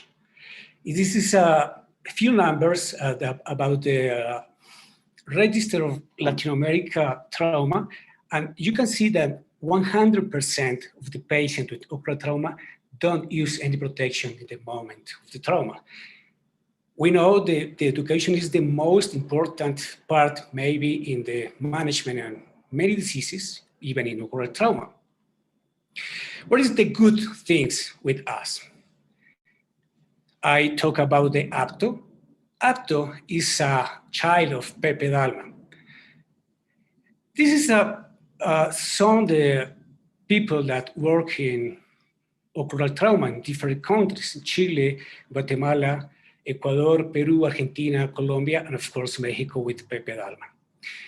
APTO, born in 1995, this is the original paper that Pepe wrote about his idea.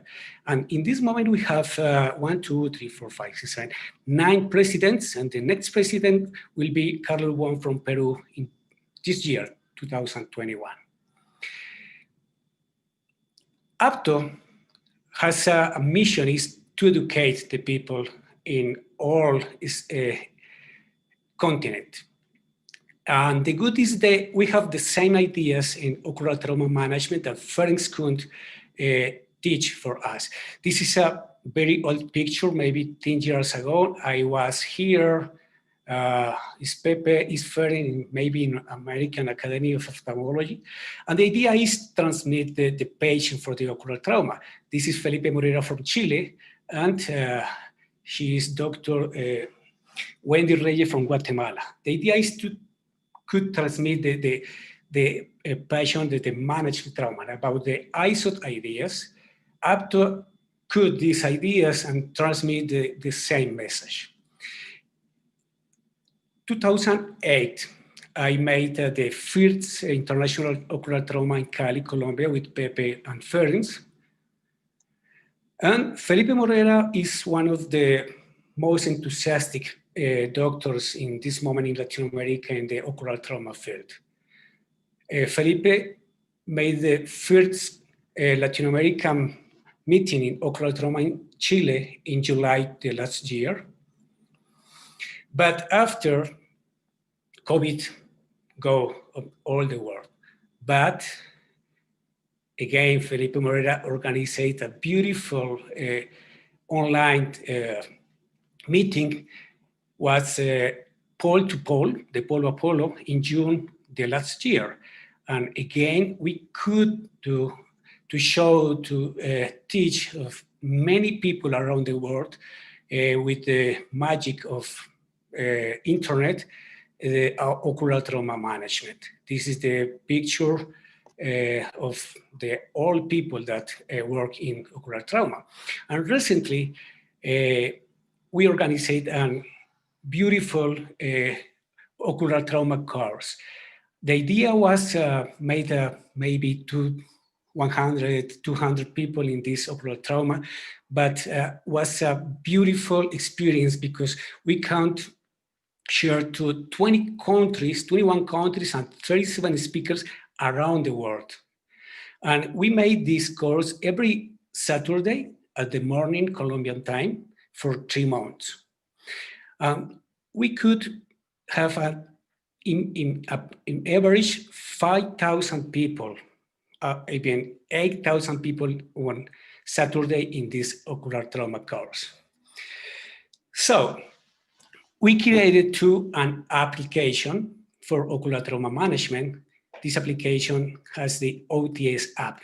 What is the idea of the OTS app? It's just translate the OTS, the beautiful tool that friends create for some time, 2009 maybe. And if people that has this application could calculate the OTS and can find the people that work in ocular trauma, the closer place that the practitioner or the general doctor use this application. What is the idea with APTO? Is teach the proper trauma ocular management to colleagues in Latin America. This is the kind of surgery that we teach in our meetings, is try to do the surgery on time. And this is one of the cases that you usually do from Mexico to Patagonia, is do the surgery in just one time, or at least teach the people to close the eye in the best way and teach the signs of alarm. That's, for example, this chemosis that showed penetrating ocular trauma. And this is the kind of story that I try to teach to our doctors in Latin America.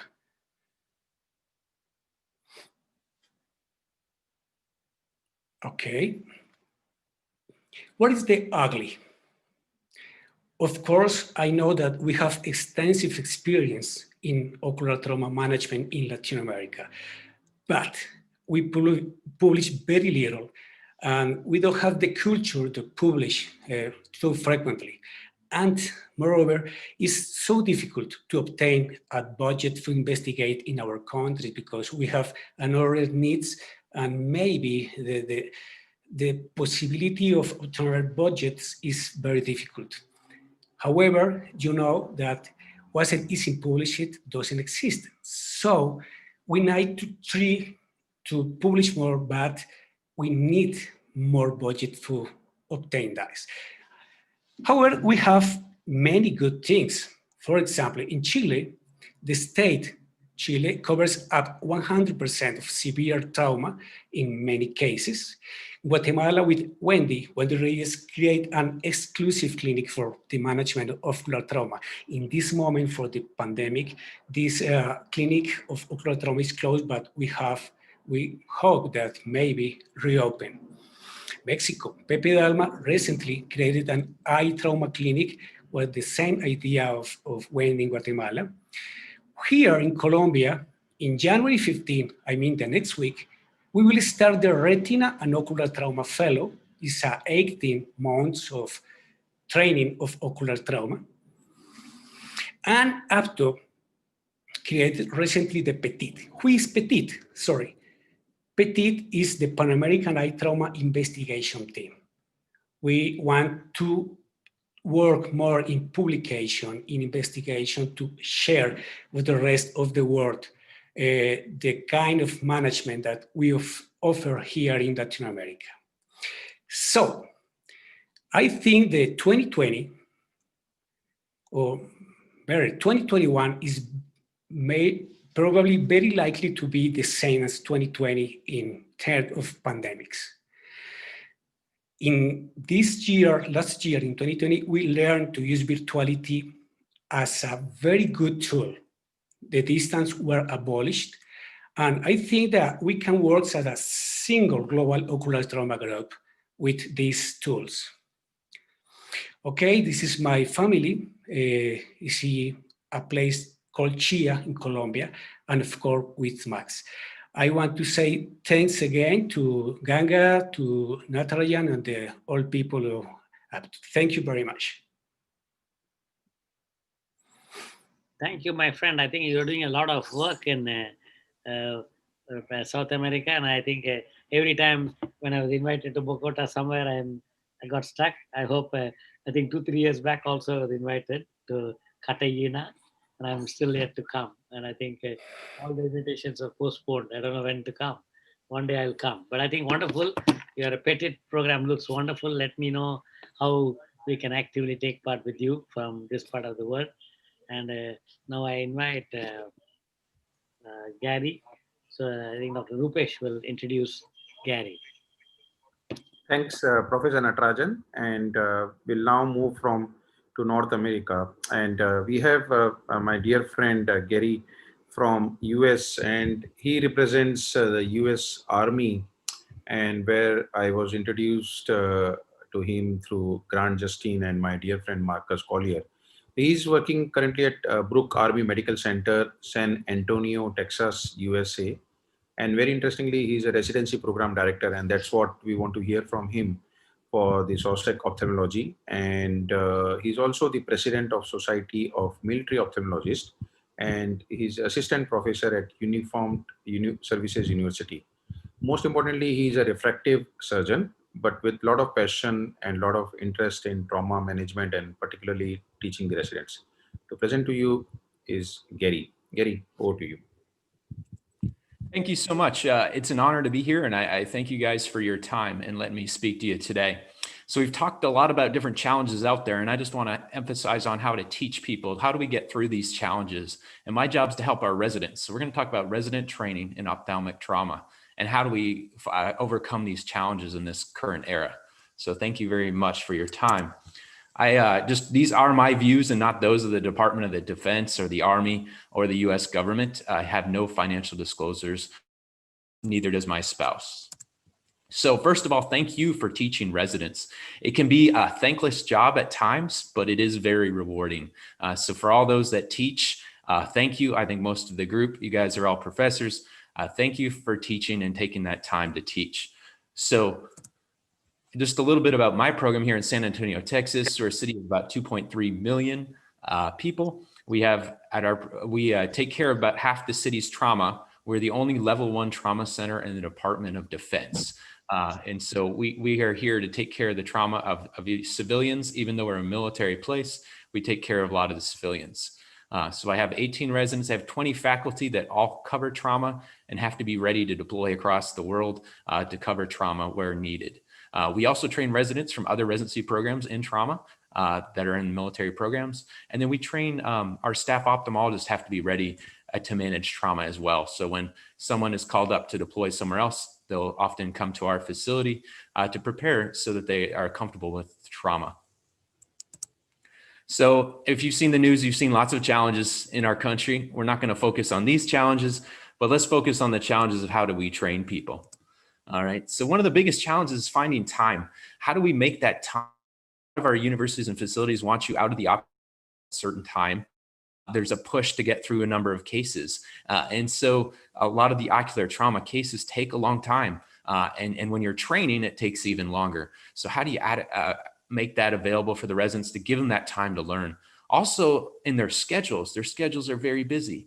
So how do I create time for them to learn, to practice on the simulators, to practice throwing sutures? It can be challenging because we have so many priorities in life. So just to focus on the time so that you learn ophthalmic trauma.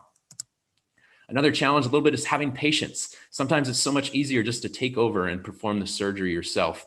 How often have you watched someone throw a suture and then you just have to cut it out and throw a new suture?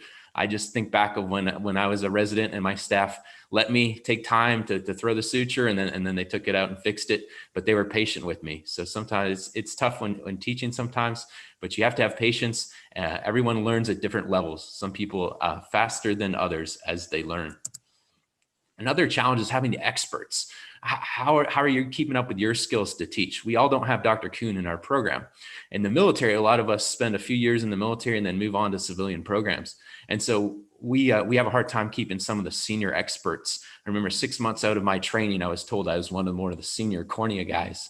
And so it was definitely a challenge to step up and be ready, but to have the expertise. Also during our training, during some of our fellowships, we don't throw as many sutures as we used to. A lot of our surgeries are sutureless. So when it comes to ophthalmic trauma, how are your suturing skills? How do we make sure we have that expertise? Then there's the case volume. You got to have the cases. If you want to be good at something, you have to practice.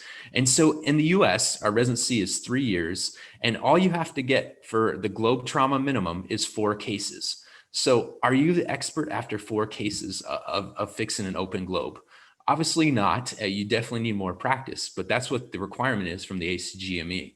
Now, on average, most programs, national average in the US based on last year's study, results was 9 open globes. So most residents graduate with 9 open globes. Our program, it was 9.5. We had the lowest resident had 5 and the highest had 17. So we have to figure out ways where we continue to get the case volume. I think in other countries, you have a lot more cases than us. And especially as we advocate to prevent ocular trauma, we're decreasing our business in the operating room, which is okay, but we still have to keep our skills up. Then we are also limited here in the US by our duty hours. Our residents can only work so many hours, 80-hour work weeks. We need to give them 8 hours between the shifts at times. So trying to manage their fatigue to keep them motivated and keep them going with their cases. So work hours can be a limit. And then funding. I'm a refractive surgeon. In refractive surgery, we can always find funding. Industry is very supportive. But when it comes to ocular trauma, it can be a challenge to get funding. Funding to help with training, to help with the patient care. But you want to have funding for these resources and these courses. I'll talk to you about a course that we hold. And we have to get funding to send our residents to these courses. So it can be a challenge to get funding to help with ocular trauma. And I've heard that from other countries as well here. And then staying motivated, motivation to take care of ocular trauma. You guys are all motivated. You motivate me to continue with ocular trauma, but not everyone's excited about ocular trauma. These patients come in after hours. You're up late. They can be very challenging cases. It's not the easy 5-minute phaco. You may spend hours, and these patients need some extra help. So how do you stay motivated to care for these challenging patients? And so it can be a challenge with our residents about halfway through the year after they've seen their 200th orbital fracture. They're not too excited to go see another one, but we continue to try to motivate them and keep them engaged.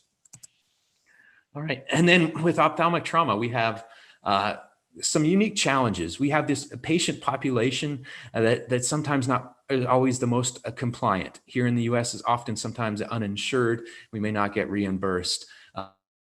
A little bit more challenging when they're coming in after hours. Again, supervision can be a challenge as we teach ophthalmic trauma because it's after hours. So our first years are always seeing the trauma. Their seniors are available for backup. For our first 3 months of residency, we require the seniors to come in. But how often is the staff coming in to supervise? The staff come in for every surgery in our program, which is nice. But sometimes the residents try to do things on their own or don't call when they need help. So we're always working on supervision. Every trauma can be unique, and so they're very unique cases. So how do you give an algorithm in trauma? We're working on checklists and ways to do that, but how do we guide them through trauma? We just need to teach them the basic principles, but each case is going to be unique. And then safety, protecting our residents. One of the safety issues we've had is that we didn't have an ophthalmology room in the ER, and so they'd always want to come to our clinic, which is a long ways away from the ER in our hospital. And at night, the residents by themselves with the patient has a seizure or they need help or they feel uncomfortable around the patient. There was little, and so we've had to create a room in the ER itself to allow them to see these patients, although it doesn't have all our equipment and imaging systems. So sometimes their exams can be limited. And then one of the big things with trauma is the transition in care. And so you stay up all night, take care of these patients. How do you pass it off to your colleagues the next day? How do you make sure things aren't missed? And so we've been very fortunate with COVID. We've created a virtual sign out. So every morning at 6:45, our residents log in virtually through Microsoft Teams. And in the past, the residents all did a lot of this on their own, but now the staff is able to virtually log in and listen into it. So it really helps having the staff there at the sign out every day. And so we can kind of keep up, make sure we're not missing anything as we work together as a team to help with ophthalmic trauma. So to make sure that residents know what they're doing, they have to be able to perceive they're comfortable, and we definitely need objective ways to see how they're doing. One of the subjective ways we wanted to check, and Dr. Loretta at Wilmer and her team, they surveyed all the ophthalmology residents in the US. They got 118 responses to see what kind of made them feel comfortable or prepared for ophthalmic trauma. And hands down, it was the supervised and independent lab practice on animal or synthetic eyes. So it's really just getting that practice, supervised or independent. They just need to be working on the simulated eyes and the animal models to get better. Now, obviously, if they're doing cases, that's even the best way to do it, but our case volume is limited. So how do we teach ophthalmic trauma? And these are a few things that we continue to work with our residency to teach. There's lots of resources out there, but we need to get better with our texts or videos or online modules. We'll talk about some meetings we've had, simulation, and then I'm going to talk about our ocular trauma course. Is one of the things we're proud of in the military that we've been put on for over 10 years that really helps kind of teach the fundamentals of ophthalmic trauma, and then partnering with some of our trauma centers. So resources, texts, and videos. Dr. Kuhn's got a few books out there. These are expensive to purchase for every resident. We do try to get one for the program, but trying to put out videos are extremely helpful nowadays. When you're learning cataracts, everyone goes to the cataract coach and watches videos. We want to create that with trauma videos, and AAO has it with some of their online OneNet videos, a really good one for Open Globe. But we hope with ASOT, our American Society of Ophthalmic Trauma, to continue to create videos, and I appreciate hearing all the efforts the different organizations across the world have done. Those videos, I think, make a huge difference to see your techniques and watch, and then continue just to create online modules. We had our meetings with COVID. It's better to meet in person, and we learned so much getting together. We create those relationships and we can create ideas, but that went away with COVID. We were fortunate to work with APOTS and the ASOT, and we came together and created this opportunity for residents to present their research and have discussion. And it was amazing, the research that was presented back in June. And we had over 150 abstracts submitted to my email, and it was hard to pick the top ones for this, but it was amazing to see the interest. And so it's great to continue to see the resident research, and we just have to be able to get together to share our lessons and work together. And then the big thing is simulation. We need to figure out ways to simulate ophthalmic trauma to prepare our skills before we're actually operating on a patient. So many residency programs have created kind of rooms for simulation, and this is kind of our efforts. We've done that at our facility. I've been to various facilities. I visited Iowa and Nebraska. They're getting grants from patients and working on simulation areas. And then they put time in the residency schedule for the residents to work with the staff to work on this simulator. Now, most of it's based on cataract surgery when you look at these centers, but we need to work on getting better models for trauma. How do we incorporate those into our simulate centers? It does all cost money, so funding can be an issue. How do you allocate the instruments and purchase the models can be a challenge. But simulation, what's out there? A lot of this, again, is based on cataracts, but how do we modify it so that it can help with ocular trauma? Some of the models that we have at the Boynico, it's very reasonable fidelity, and it's somewhat cost effective, but it is interesting. We've used this for kind of corneal lacerations, scleral lacerations. You can get ones with the muscle, and you can disinsert and reattach the muscles, the ocular muscles. So some of these models are very helpful as we practice and teach the techniques and just walk them through it before their surgery. The Cataro kits are good for cataract surgery, and glaucoma a little bit, but need to modify it a little bit more for trauma, and it's a little bit more challenging. Most of the residencies in the US have the IC simulator. We require a lot of modules to be completed prior to cataract surgery, but for trauma, it lacks some of the trauma benefits. But if you learn to be a good intraocular surgery and learn those basic techniques, work on avoiding any kind of tremors and just moving around in the eye, that will prepare you for some ophthalmic trauma. And so being on this simulator, we've noticed a huge improvement if the residents spend hours on the simulator, which we've had them do during COVID when they had downtime to prepare for being back in the operating room. And then one of the simulators, I don't think it's on the market yet, but we worked on at our trauma lab, was the ocular and cranial trauma treatment training system.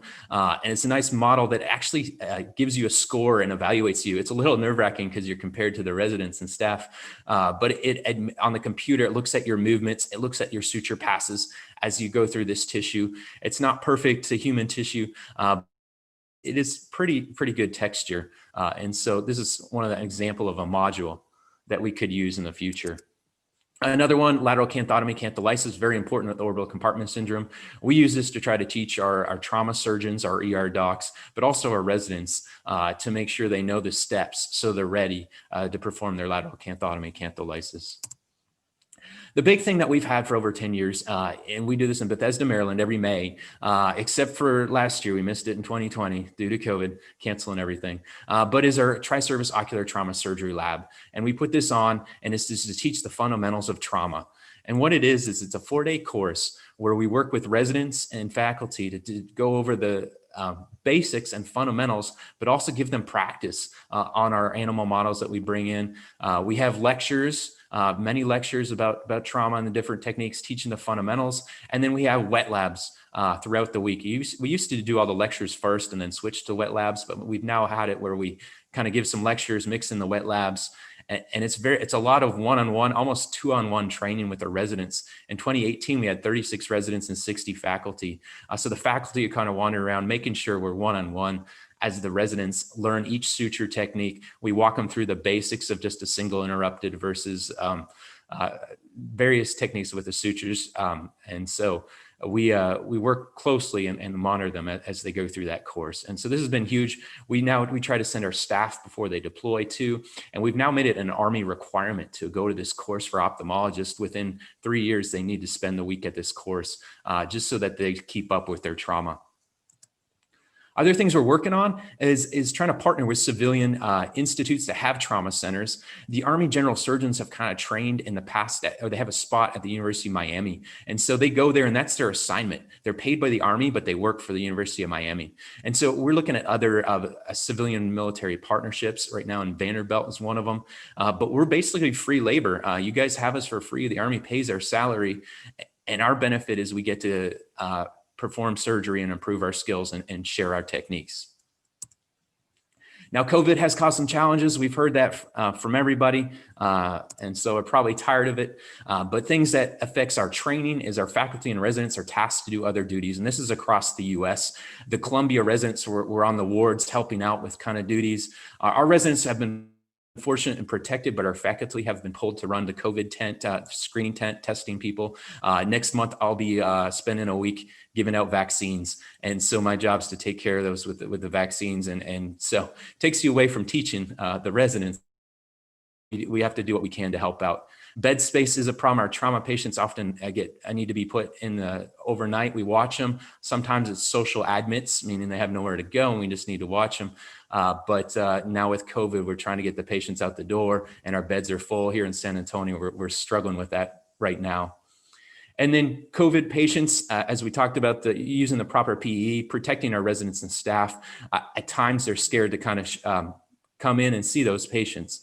And so we have to make them feel safe to want to see these patients, and we have to teach them the proper way to use their protective gear. One of the things we used in the beginning, Columbia created this and put this on iWiki, is the triage guidelines, trying to help the residents of what they need to see immediately and what maybe can wait. But the biggest thing is to talk to their staff and see what they can do. Obviously, with ophthalmic trauma, it's more urgent and they should be seeing those patients. Another protocol, we've been trying to create protocols to help the residents so they're not up all night. So this is the San Antonio orbital fracture algorithm we call SOFA, to kind of help them guide through their training. So you can see that here, and we verified that this algorithm caught all of we didn't miss any vision loss due to it. We tested it out, but it shows some signs of when they should see their orbital fractures. And then teleophthalmology, I think that's the key of the future for some of this trauma. It's important in the military. We have a grant, we have called the Foxtrot app that we use for virtual ophthalmology, and we want to incorporate this into our training. So we really want the residents to start using this. Our goal right now is the ER to consult the resident virtually through teleophthalmology, and then the patient come back in the morning and we verify if anything was missed to see what we can and perform over teleophthalmology. So just in summary, skills can atrophy after residency, so we still have to continue to learn and train. Some people have lack of interest as they're in private practice and they don't want to be up all night, but you guys can make a difference. You do make a difference. So please continue to serve as a role model. Dr. Mazzoli is one of mine with ophthalmic trauma and one of our heroes. and continue to produce ophthalmic trauma teaching materials, videos, training modules, simulators, continue to support APOTS and ASOT. We started the American Society of Ophthalmic Trauma, and we hope to continue to grow just so that we can educate others and make a difference. So again, stay motivated. This is our residents. To stay motivated, they created a half marathon, and many of them were doing the half marathon for the first time back in November. But it was something for them to train for, something for them to do during these challenging times. So thank you again for everyone and your time. Thank you very much, Gary. I'm so happy that Dr. Bob Mazzoli and Marcus Collier introduced you to us. And it seems like you accomplished a lot, and we have a lot to learn from. And I think this global collaboration is now going to flatten the world, and hopefully we will all learn from each other and come up with a structured course. We now, before we move on to the oration, we now have a message from the sponsor in the form of Professor Victor Ko, our head of the Department of Ophthalmology, who's going to share with us a new device which has entered the market, which has helped us manage traumatic glaucoma. Before we move on to the oration, we're going to have Dr. Manitosh Ray to introduce him for us. Thanks, Dr. Ganga. So I'm delighted to introduce the next speaker, Associate Professor Victor Ko. Victor is currently head of the Department of Ophthalmology at the National University Hospital, Singapore. Concurrently, he is also the head of the Yong Lulin School of the Medicine at National University of Singapore. In fact, Victor had just started his journey as head just a week ago, in fact. Victor's primary area of expertise is glaucoma, both adult and childhood glaucoma. He is extremely passionate about the translational medicine, including the novel medical technologies. He has done his master's in innovation. He has been awarded with multiple translational grants at the national level. In fact, Victor is currently leading one of the summit program. We call it a SPIN program, which is a flagship program for the translational innovation at the National University of Health System. His main research interest remains in disruptive, innovative medical devices designed for the community-based ophthalmic diagnostics, as well as the new lasers and the implants for the refractory glaucoma. He has published extensively and served as reviewers in multiple peer-reviewed journals. So without much ado, I would like to invite Dr. Victor Ko for the next talk. Over to you, Victor. Thank you very much, Dr. Ray. Good evening from Singapore, ladies and gentlemen. I thank the organizers for this wonderful opportunity to speak. I will just take 5 minutes of your time just to introduce you to the new pore glaucoma implant, which was developed for refractory glaucoma. I have no financial disclosures to declare. There are many indications for glaucoma tube shunts, which generally includes conditions that predispose the eye to strong scarring response, such as failed trabeculectomies, secondary glaucoma, as you can see some of the examples in this slide. We will focus a little bit more on traumatic glaucoma, and tube shunts are very useful in this case because these eyes may need complex combined intraocular surgeries, or previous surgeries may increase the risk of conjunctival scarring in this particular subgroup of eyes. This is how the proposed new tube shunt looks like, the pore glaucoma implant on the PGI. There are two main components, basically the tube and the plate, which has been designed and optimized based on the fluid flow studies that we have done in NUS.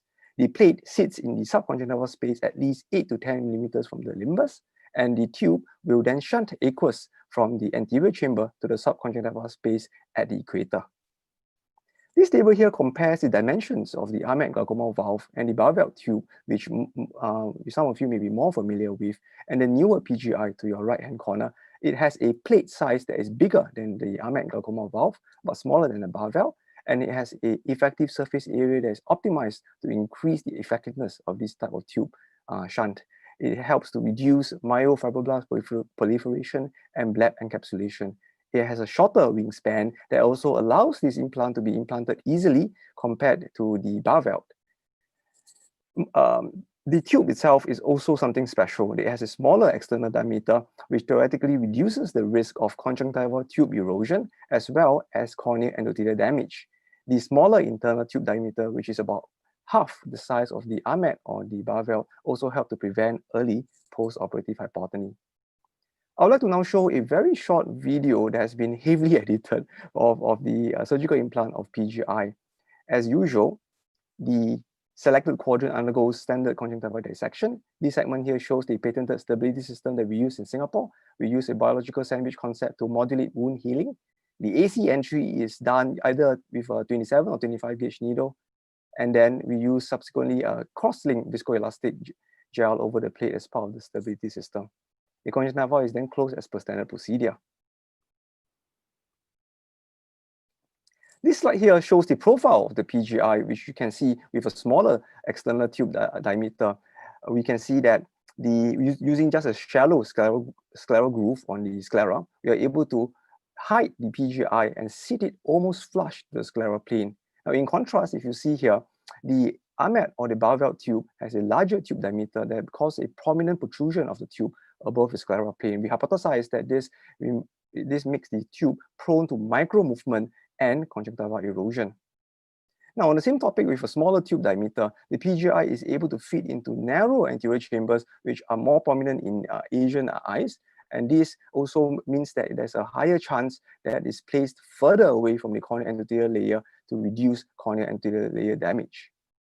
We are rather successful and lucky to conduct a multi-center study between 2018 and 2020, just before COVID hits us. We were able to finish analyzing the 1-year data, and we published that mid last year in ophthalmology glaucoma. Amongst all the included eyes, n equal to 78, there were about 4 eyes with traumatic glaucoma. And in this particular table here, we try to summarize these 4 eyes that were included in a particular study. You can see that they all presented with very high intraocular pressure, with mixed mechanisms of related to directly or indirectly related to trauma, and they subsequently underwent PGI implantation. In the bottom row here, you can see that quite a substantial number of these patients also require combined lens surgery as well. This figure here summarizes the intraocular pressure trend, starting from a very high pre-op intraocular pressure, high IOP, to a very stable and lowish IOP at 1 month, 3 months, 6 months, and 12 months subsequently, with a mean intraocular pressure at about 12 months of 14 millimeters mercury. You can also see that concurrently there is a reduction in the number of medications that this patient require, with a mean of about 0.3 number of eye drops at 12 months. In conclusion, glaucoma tube shunt surgery is something quite useful and safe for intraocular pressure control of eyes with traumatic glaucoma. Now, frequently in Singapore, I perform the tube surgery in combination with lens injury. I'm not quite sure if you're aware of that, but in Singapore, one of the top cause of globe trauma, one of the top cause of sports-related eye injury is badminton. And this is where the shuttlecock comes in, hit the eye at very high speed, causes blunt trauma, and the lens in many of these cases gets damaged, cataractous, and it gets subluxed. So this is something that we can use apart from cataract surgery and lens surgery. We can also put in a tube for control of intraocular pressure. We should understand the limitations of current tube shunt design, and this is key to surgical innovation in this particular space. And lastly, I hope that with more and more data, we can show that the PGI is an effective and safe glaucoma tube shunt for refractory or even traumatic glaucoma. With that, I would like to thank you for your attention. These are my colleagues in NUH, where I work together with. In particular, I would like to thank my mentor, Professor Paul Chu, who is the inventor of the PGI and was given opportunity, and he has given me the opportunity to be the PI for the first in-man trial in Singapore, and subsequently the PI for the multi-center study. I also like to acknowledge Marcus Tan, who is my younger collaborator, younger colleague in NUH, who has provided materials for these slides. Thank you very much.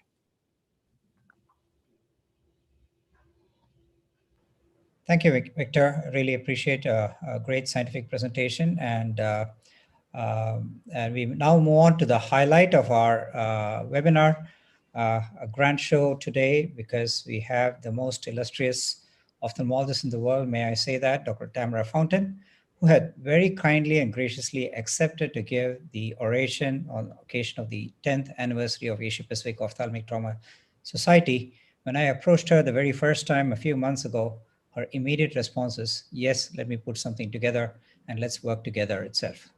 She is a professor of ophthalmology at the Rush University Medical Center in Chicago, Most importantly, from an oculoplastic surgeon, extremely proud to say that it's a fellow oculoplastic surgeon who has an accomplished track record of clinical research, education, publications, and most importantly, leadership. Was a past president of the American Society of Ophthalmic Plastic Reconstructive Surgery, and going on to helm the leadership of the American Academy of Ophthalmology, the society that we all aspire to become members. We became members years ago. We've been looking to for training and education and quality and standard and so on and so forth, that she's achieved the pinnacle. So I'd like to introduce Dr. Tamara. Initially started off as a friendship over the years, but she has been extremely supportive for our education. And this is a picture on the left from our 30th anniversary at NUH in 2016. And she flew all the way and shared her time and expertise. That's when I was really influenced by her personality in addition to her scientific contributions. And of course, last year, the 50th year of the ASOPRIS evening, Dr. David Reifler and Dr. Tamara Fountain. What I admire more about her is not just the present personality. Most of us are physicians who aim to be healers, and most of us start off as simple ophthalmologists. But she then went on to become an accomplished ophthalmic plastic reconstructive surgeon, and now with ophthalmic trauma becoming an important aspect of ophthalmology, which has unfortunately been neglected for decades past, when Ferenc Kuhn really woke us all up to better management, better diagnosis. This physician has transformed herself from an ophthalmologist, a physician, to a physician leader and risen to the highest level. So I give you Professor Tamara Fountain on behalf of Professor Natarajan and Dr. Azad and the entire APOTS team. We'd like to present Dr. Tamara Fountain the oration, the certification, which will be mailed out to her, and the medal on behalf of APOTS, and give you Professor Tamara Fountain. Dr. Natarajan, if you'd like to say a few words. Heartiest congratulations, Tamara. And we are very happy to have you. And a nice, I saw the old picture which you have taken in 15-16, and I'm glad you are here. And on behalf of Asia Pacific Ophthalmic Trauma Society, we are really proud that Asia Pacific Ophthalmic Trauma Society will work with the entire world, with Ferenc Kuhn as president of International Society of Ocular Trauma, with yourself as the president of American Academy of Ophthalmology, when you have 4 more presidents in this group. So I'm happy you're going to speak on trauma, triage, and treatment. And as he said, you're a physician healer and a physician leader. And I'm happy that you're also, I think, from the leadership development program from academy where even I come from. So I'm happy that we are going to work together. With this, I think we will mail you the, we are proud, we already signed it. We have sent you virtually, but I think we'll send it physically also. We wanted to surprise you, but it's early morning in Chicago. We couldn't get a person to come and give you that early morning in this cold weather.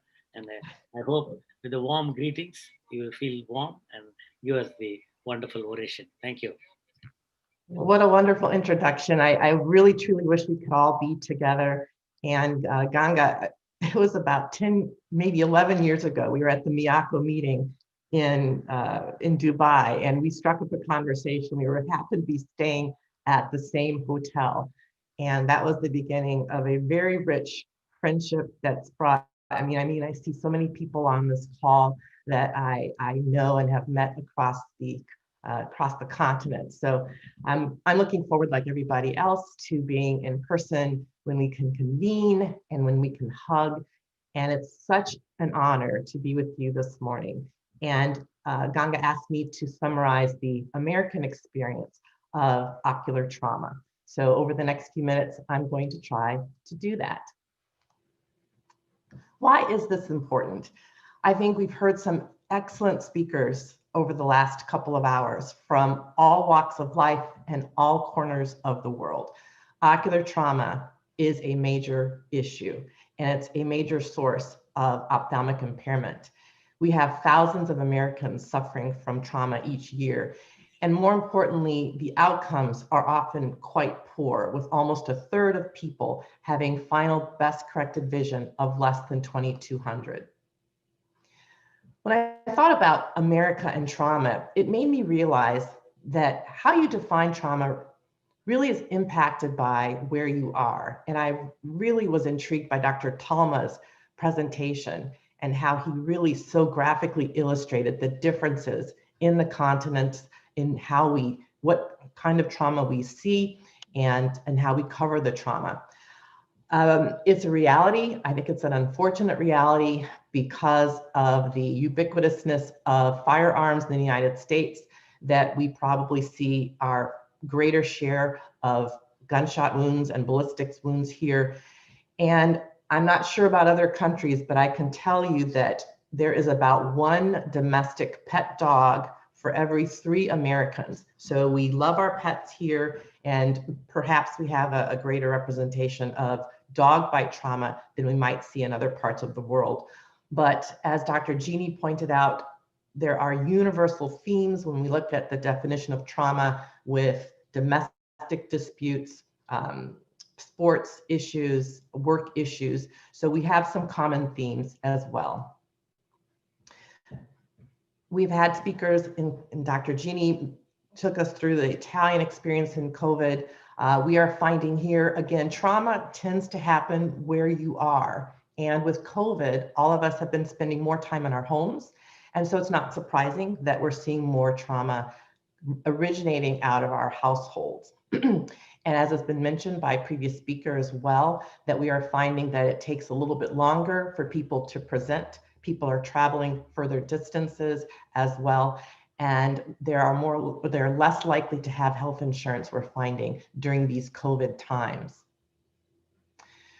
We see almost 2 million eye injuries, and about half of these are seen in our emergency departments, and the others are seen primarily in our offices and other less intense facilities. As has been described, we see in our country as well that overwhelmingly the patients are male and young and white in our country. And we see various types of injuries, including superficial injuries like corneal abrasions, but also foreign bodies, blunt trauma, and of course, open globes.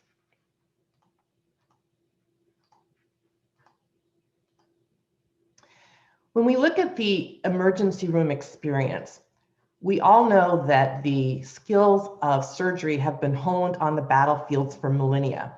But we in America have also patterned our trauma system on lessons learned in war. From World War II, when we primarily treated people on the battlefield and did the best we could in the war theater, to lessons learned in Vietnam and Korea, where we started having regional care facilities, and as my dear colleague, Dr. Mazzoli describes, echelons of care where we stabilized and then transported for further care as needed. And we've refined this now to very sophisticated ways of getting our military soldiers out of the war environment and back into the domestic environment for the totality of their care. And we utilized some of those lessons to organize our National Trauma Center system here in America. And this is a really nice article out of the Chinese Journal of Traumatology that I will summarize here for you all. In 1966, the Committees of Shock and Trauma, which were part of the National Academy of Sciences, published a sentinel volume of Accidental Death and Disability, the Neglected Disease of Modern Society. And in this tome, they called for an increased role of the federal government to standardize trauma systems. Out of this advocacy came the National Highway Safety Act of 1966. At the time, motor vehicle accidents were a major source of ophthalmic trauma. And so from this came our initial grants that funded the early trauma system. And here in my native Chicago, Cook County Hospital was the epicenter of the first statewide trauma center in the United States. Later on in the 70s, the American College of Surgeons gave more granular detail to the designation of our trauma centers, from the top level, level 1, where we had the entire management system of trauma from the time the patient hits the door to the end of their visual rehabilitation, and then stepping down accordingly to different intensities of level trauma in our country. And we have found that this trauma-centered system has been working well for us, with a decrease in mortality initially, as well as better outcomes over the course of the first year.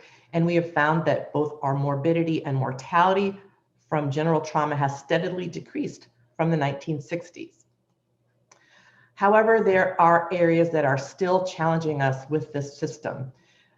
Despite the initial call for federal standards, we still have not realized this goal. Our access is uneven. We still have 50 million Americans who are greater than 1 hour from even a level 1 or level 2 center. Yet we have 40 million Americans who are with less than an hour from more than 20. So we have uneven access. If you live in the Northeast, areas like Boston, New York, you're in good shape. If you live in some of our more rural areas, in the West, particularly Utah and Wyoming, you are not as close. It's also expensive. We are obligated to treat all emergency injuries, regardless of the ability to pay. With the corporatization of medicine, for-profit hospitals are getting out of the business of staffing trauma, which further adds to the burden of our academic centers as well. Within our trauma center, we still have not been able to establish a designated ocular arm. The going motto for trauma care is save life, sight, and limb. But in reality, in most cases, the emphasis really comes down to life and limb, and sight is secondary. We also are seeing in the United States a crisis in the willingness of American ophthalmologists to provide ER and inpatient call coverage.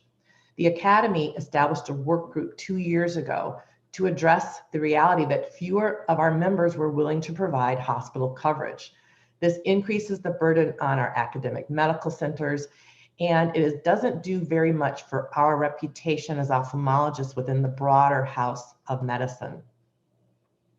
What are some of the reasons? We looked at and detailed with our surveys here. We have less of a need for hospital privileges, so therefore our ophthalmologists are not tied as much to the hospitals. And in many cases, the requirement of providing hospital call comes along with your hospital privileges.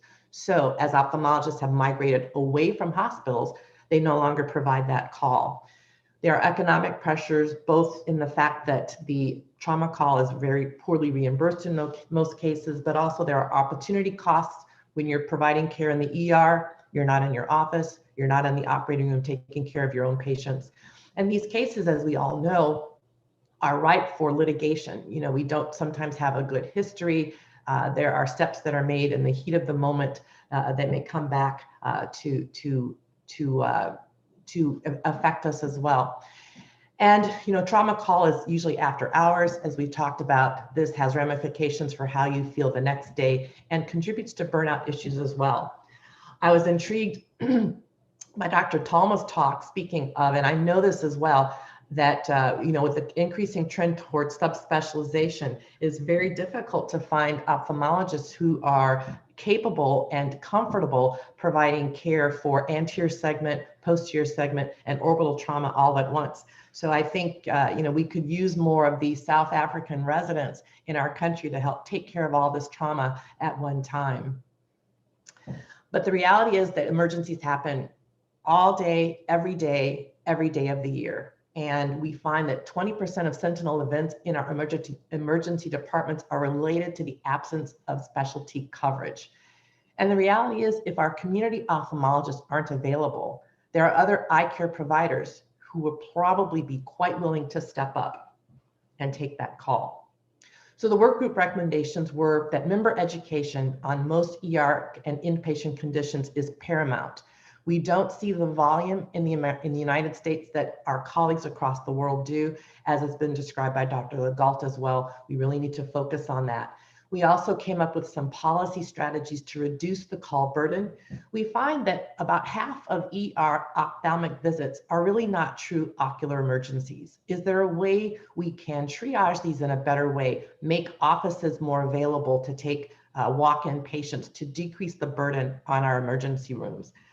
In addition, we have a hospitalist model here where internists no longer follow their patients into the hospital setting. They transfer their care to dedicated hospitalists.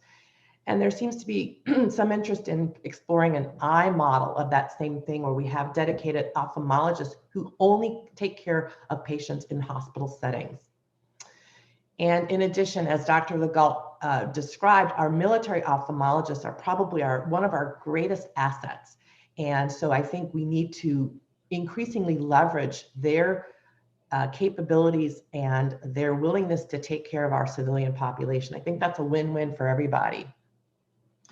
Speaking of our military ophthalmologists, I think that the levels and the echelons of care really come into play when we see mass casualties and polytrauma, as for instance, like we had in our Las Vegas shooting a couple of years ago, as well as Boston Marathon. And I think these are situations that most mimic the kinds of decisions that have to be made in the battlefield. And I think that we are better served by a synergy with our military ophthalmologists, and many of the tools that we use in our mass casualty situations are derived immediately from our military ophthalmologists. So physician education, we spend a lot of time at the Academy. This is really, if you want to think about it and cone it down, this is our primary mission. It's what the Academy does. And we focus on making sure our members are good diagnosticians, that they know how to treat, and that we don't forget the role of rehabilitation. Intraocular foreign body is one of the top 3 missed diagnoses for ophthalmologists in the United States. And so trauma is up there for one of the things that we tend to miss in many cases. We have lots of educational offerings, and I will emphasize that the vast majority of our trauma content on the American Academy's website is open access.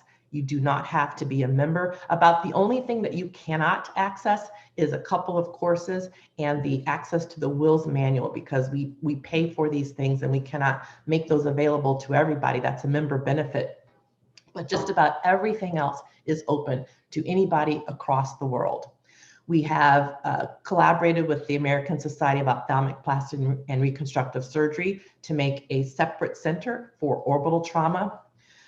Open globe, as we have mentioned before, we don't see quite as much of these types of traumas in the United States as some of our colleagues across the world, but they are probably one of the most common emergent situations that we encounter. So we have many videos on the website that will take people who don't see these types of traumas very often and give them some guidelines for this situation. And again, we also focus on rehabilitation. We sometimes forget that aspect of our trauma.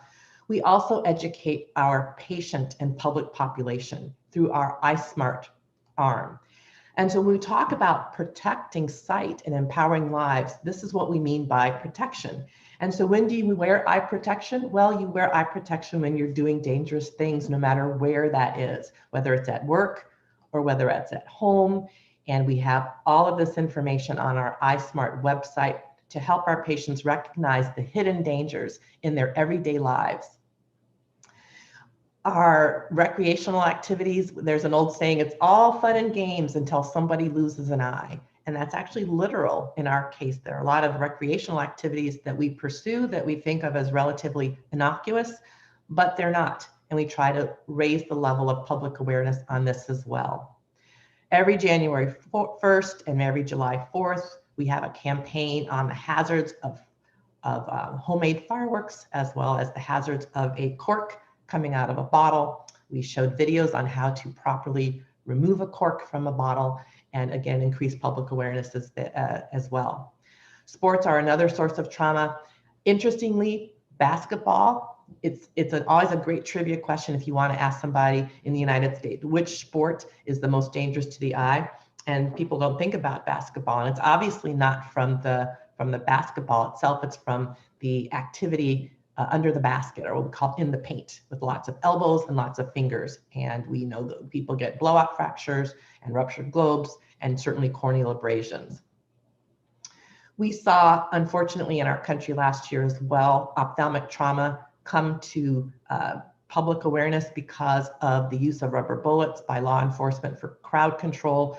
And we had over 30 ruptured globe injuries from rubber bullets within the first week after the death of George Floyd and the protests that arose from that incident. So we immediately published online information for people who were protesting how to protect their eyes, and also to call on law enforcement to consider other methods of crowd control rather than the non-lethal rubber bullets. This article just came out, excuse me, about a week and a half ago, looking at the United States Eye Injury Registry, both past and future. And we see here some very familiar authors, as been described, very energetic members of our ASOT organization. And the original trauma registry was established by ASOT back in the late 80s. And a lot of great things came out during this time from this. We came up with our Birmingham Ocular Trauma Score, the General Ocular Trauma Score. We looked at epidemiology and determined trends in injuries and the nature of injuries and who was getting those injuries. And we used this information as the basis for a number of policy recommendations. However, the organization went inactive in 2013, and we didn't have the benefit of this type of registry. And while there were many other types of databases, these primarily did not address the ophthalmic arm of trauma. And more importantly, even the Academy's IRIS registry, which I believe is one of the largest clinical registries now in the world, because our academic centers for proprietary EHR reasons have been traditionally locked out of the IRIS registry, we've lost, or we don't have traditionally access to that type of information. And so even the IRIS registry suffers from a lack of ophthalmic trauma related to our academic medical centers. And we still have a lot of questions that we'd like to answer as it relates to ophthalmic trauma. Dr. Ocampo mentioned the difficulty in funding, and you know, we see a little bit of that here in the United States as well. We all have these kinds of questions that we want to have answers to. And so the American Academy of Ophthalmology is helping and partnering to give as many resources to a resurrected ASOT as we can, so that we can resurrect this registry, because I think that ASOT is probably in the best position to do this kind of work going forward. So we're going to try to give them as much help as they possibly need. And so we know, I'm really excited, and it was a real pleasure to hear Dr. Legault earlier today, because I know what great hands we are in. So I'm very excited about the renaissance of ASOT and working with them going forward.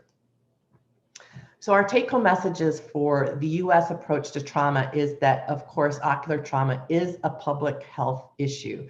And though we have a robust tiered trauma system in the United States, we still have challenges with coordination and funding, and remaining vigilant to make sure that the ophthalmic arm is represented both at the policy level as well as the clinical level. We have work to do with our own members to encourage ophthalmologists to maintain their ties to their hospital ERs and inpatients. And we need to continue to work with our government and our professional societies to establish some national standards.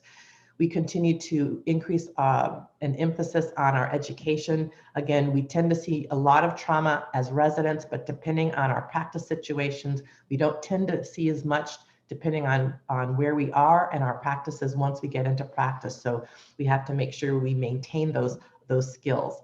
And don't forget about protection. We hope that we put ourselves out of business one day for ocular trauma. We know that's not a reality, but the more that we can emphasize the role of protection, the better off we'll all be, and we'll fulfill our professional mission. And I really love the emphasis that I've heard from all the speakers today on some of the silver linings of COVID. It has further flattened our world and allowed us to collaborate even more easily as we are doing today. And that said, however, I cannot wait until we can gather again and we can all see and give each other a hug.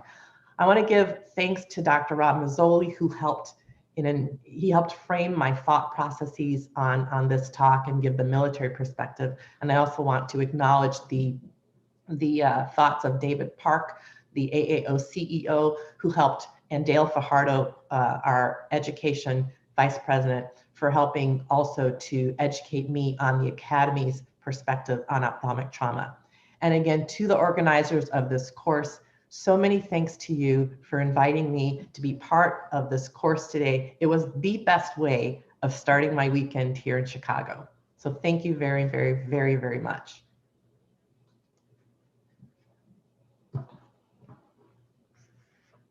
Yes, thank you. Yes, sir, wonderful, Tamara. Heartiest congratulations. I think I keenly watched whatever you presented, and I think I'm happy you are making really a global picture and associating with every trauma society and specifically highlighted what American Academy is doing. I'm also closely watching, and I'm working with Ravi Goyal sometimes, and he mentioned during the rubber bullet injuries, and they quoted the New York Times, which was there. We had a problem in Kashmir, so I did a lot of pellet injuries there. So I'm actually following Ferenc Kuhn's idea of primary wound repair immediately, as you said, 24/7. And our hospital per se, and few hospitals in India are doing 24/7. And I think also we want to do the secondary intervention in 6 to 7 days as a second window, and not even wait 2 weeks. And that's what I'm happy to continue what Ferenc Kuhn says. And I think the reason is, I think if you wait too long, we have a problem of repairing the retina. And if you do too early, there it's a problem. I think 6 to 7 days is good. So I recommend. In India, we have a problem because of the sometimes violence happens even in the clinics. If they expect some vision, and they all come with no PL and they want dramatic vision. So I think we have written several articles in the press saying that following injury, if you have a no perception of light, we can operate, but please don't expect miracle. Even though a lot of patients can improve. I think you highlighted all angles, including teaching and also the various articles in the wiki, also what you mentioned, and then iWiki, as well as in the American Academy. I think it's great. Now probably Kendrick and Rupesh will lead the discussion with the panelists. And there are several panelists from all over the world and all the continents we have here. Again, once again, thank you for honoring us by giving this oration on behalf of the Asia Pacific Ophthalmic Trauma Society. Thank you.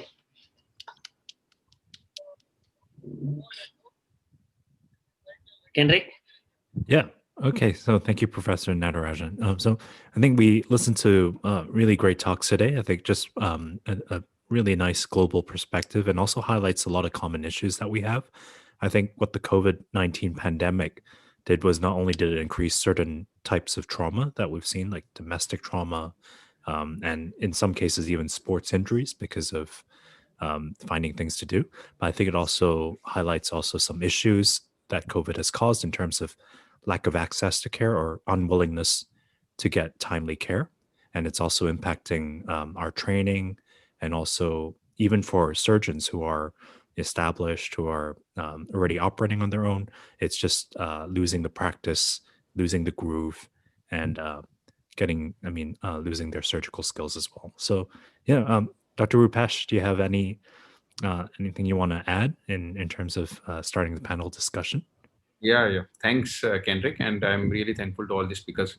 I really thank, first of all, Professor Ganga for setting it up. And this is really having all the speakers from all over the world.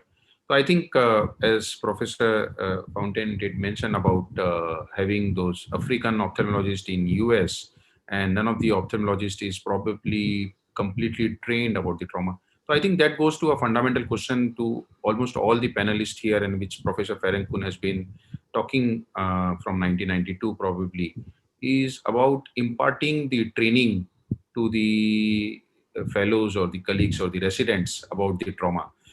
And if you submit a paper on American Academy platform also for a free paper submission or a poster, you don't even find a tab of trauma. There is no separate category or section of trauma there. Whether it is EVRS or whether you talk about any of the other platform, hardly you will see. And then the trauma, you have to fit it into general ophthalmology or vitreoretina or neuro-ophthalmologist. You tell me how many centers are there in the world with a proper trauma center with the trauma fellows. So I was the one fellow with Professor Ganga and inspired by Dr. Natarajan, and who did only trauma in my life, and probably more than 1,500 cases of trauma management I did. I did some bit of orbit, but we could not manage to get that trauma fellowship there. So what is the stand of all the different continents about creating a trauma fellowship program? We don't have at all over the world. So that's my first question. And at this level, probably all the leaderships are here. So many presidents are here. What are your thoughts on it? How do we move forward? Because we have heard about it. People speak about the challenges, which is the lack of training, lack of motivation, lack of SOPs, lack of structured training program. But we need to probably take a stand at this stage How do we take it forward? So I have been demotivated for many years now. There is no support for trauma, no incentive for doing trauma. How do we take it forward? Because we will be having this symposium time and again. But unless we come up with a training program, whether it starts from AO or whether it starts from RENSCO, I have spoken to AO, I have spoken to RENSCO, but nothing has moved forward. So just your thoughts. Yeah, but we have a Ferenc School here, Yeah. and we have Tamara, I think, and also Hugo made a presentation on PETIT and other programs where Hugo. Hey, Professor Natarajan, we have iGates program also. We have a trauma registry. We have created that. So the registry has been there. USCIR been there. How many people take it up? Ocular trauma score has been there. How many people really take that? None of my residents know about using ocular trauma score. And it's like cataract, people will know everything. Retina, AMD, they will have all the things. But we don't have that thing for the trauma management.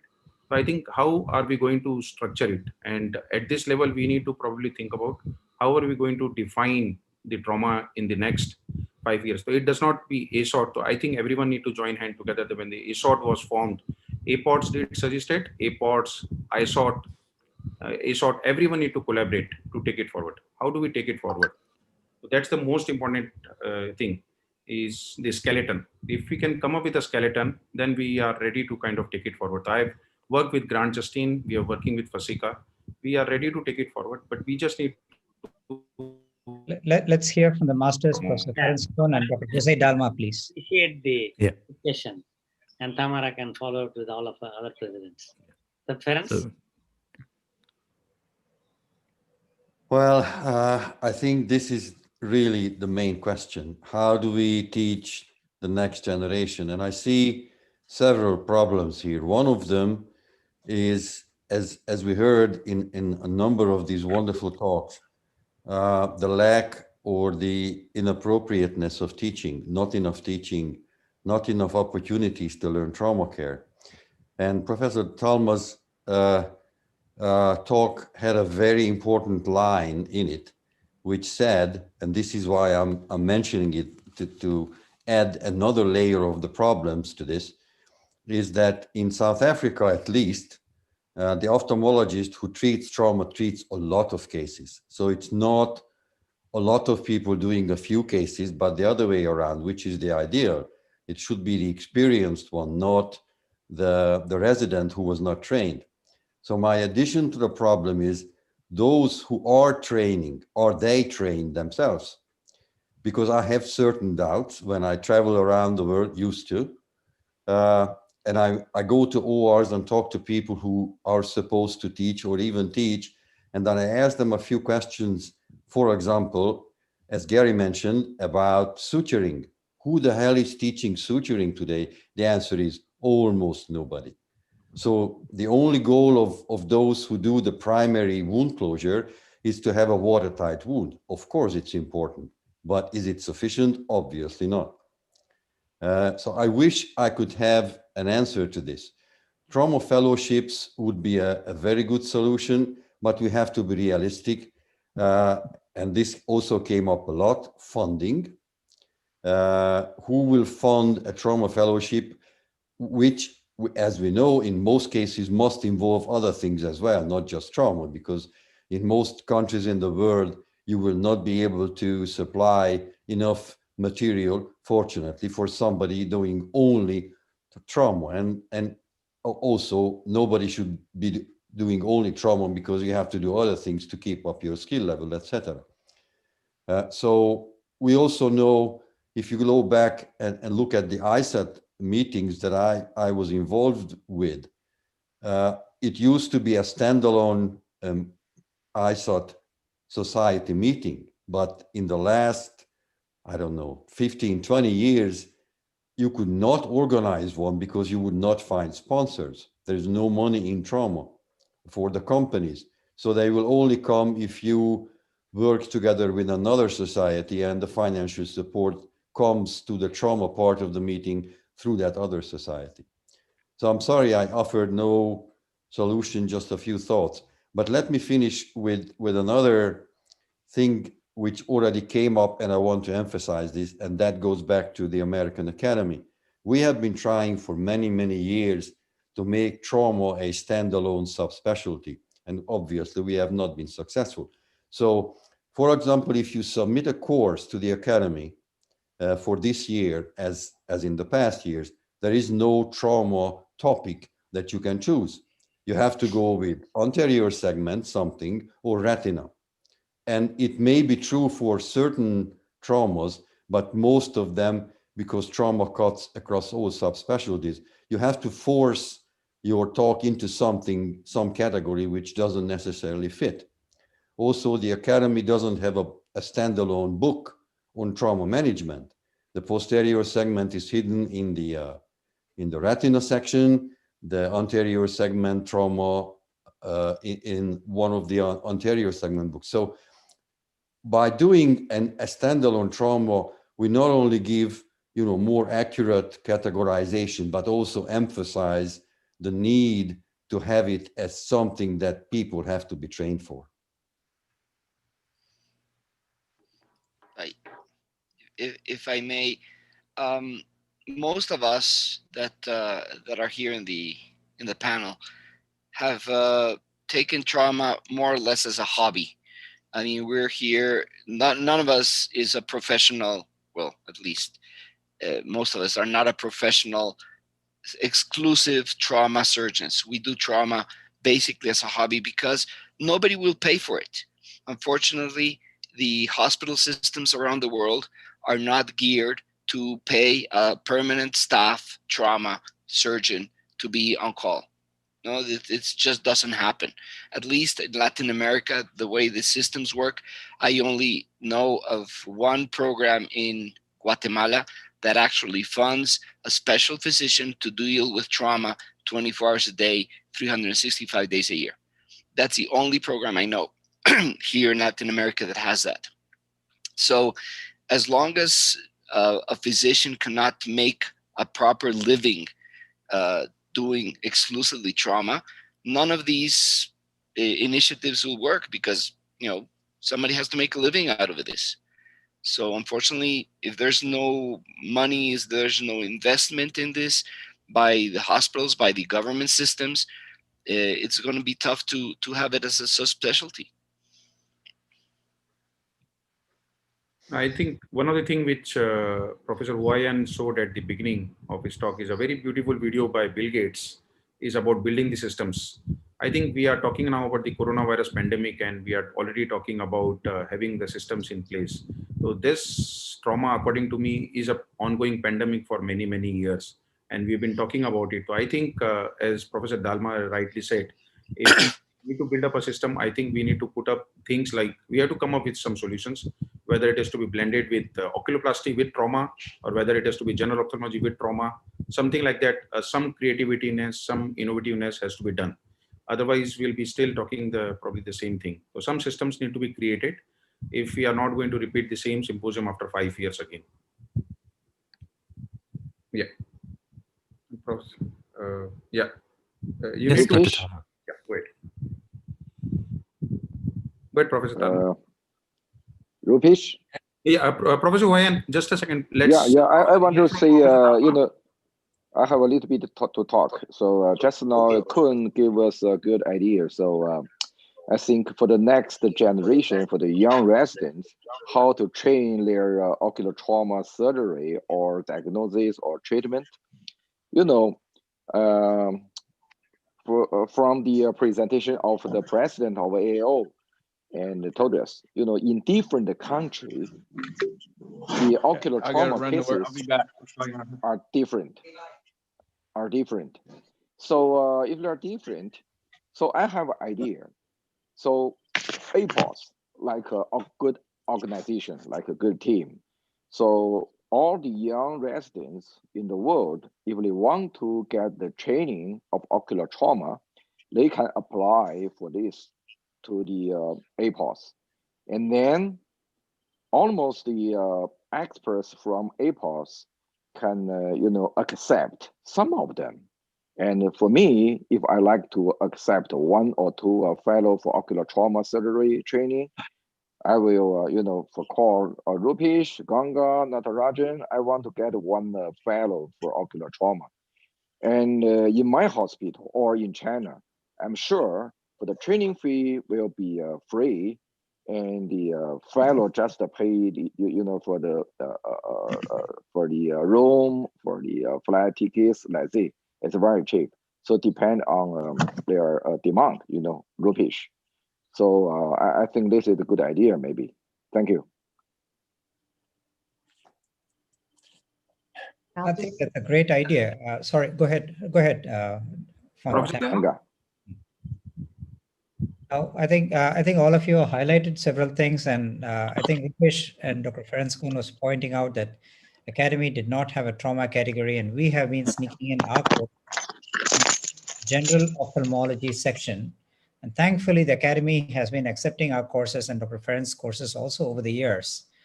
But one major thing was it was always the last session on the last day during the era of physical meetings.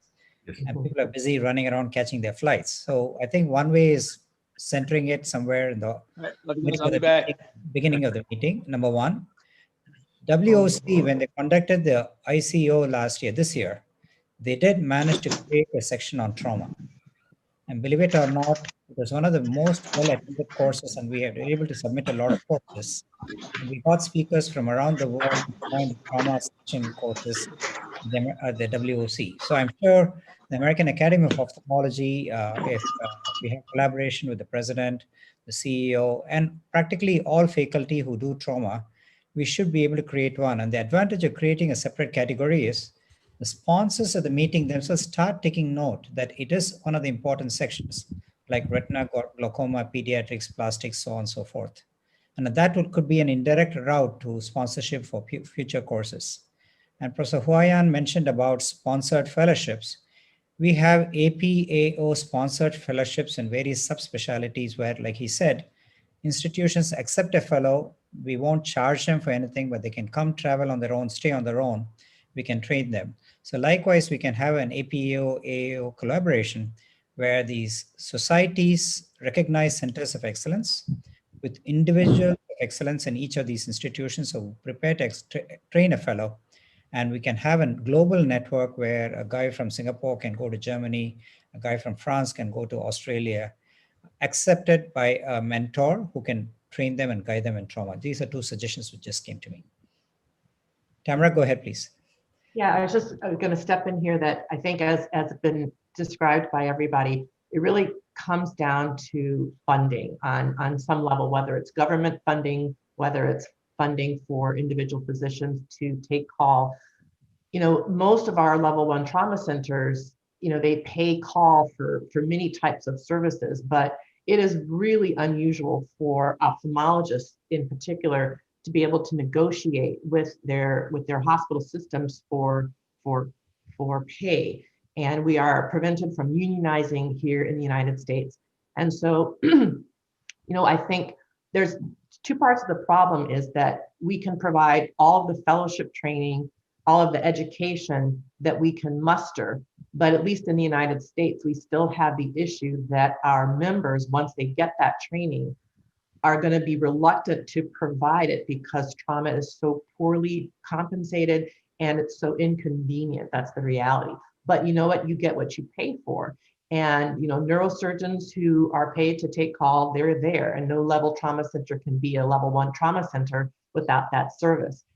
My understanding, and I'm not the expert here, is that while the ACS establishes what trauma centers should have in order to receive that designation, I don't know that there's any mandates for that. And so we have a fragmented system.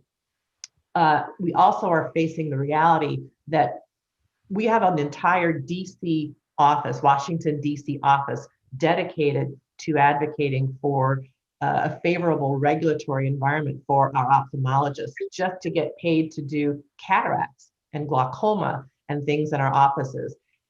And so we are facing some headwinds going forward, even more so than usual because of the bill that all of our governments across the world are going to have to pay for the COVID coverage. So, I listened to the discussions here, and I know that it's always been challenging. It's going to be that more challenging at least in the next few years as our governments are distracted with issues elsewhere in our public health arena.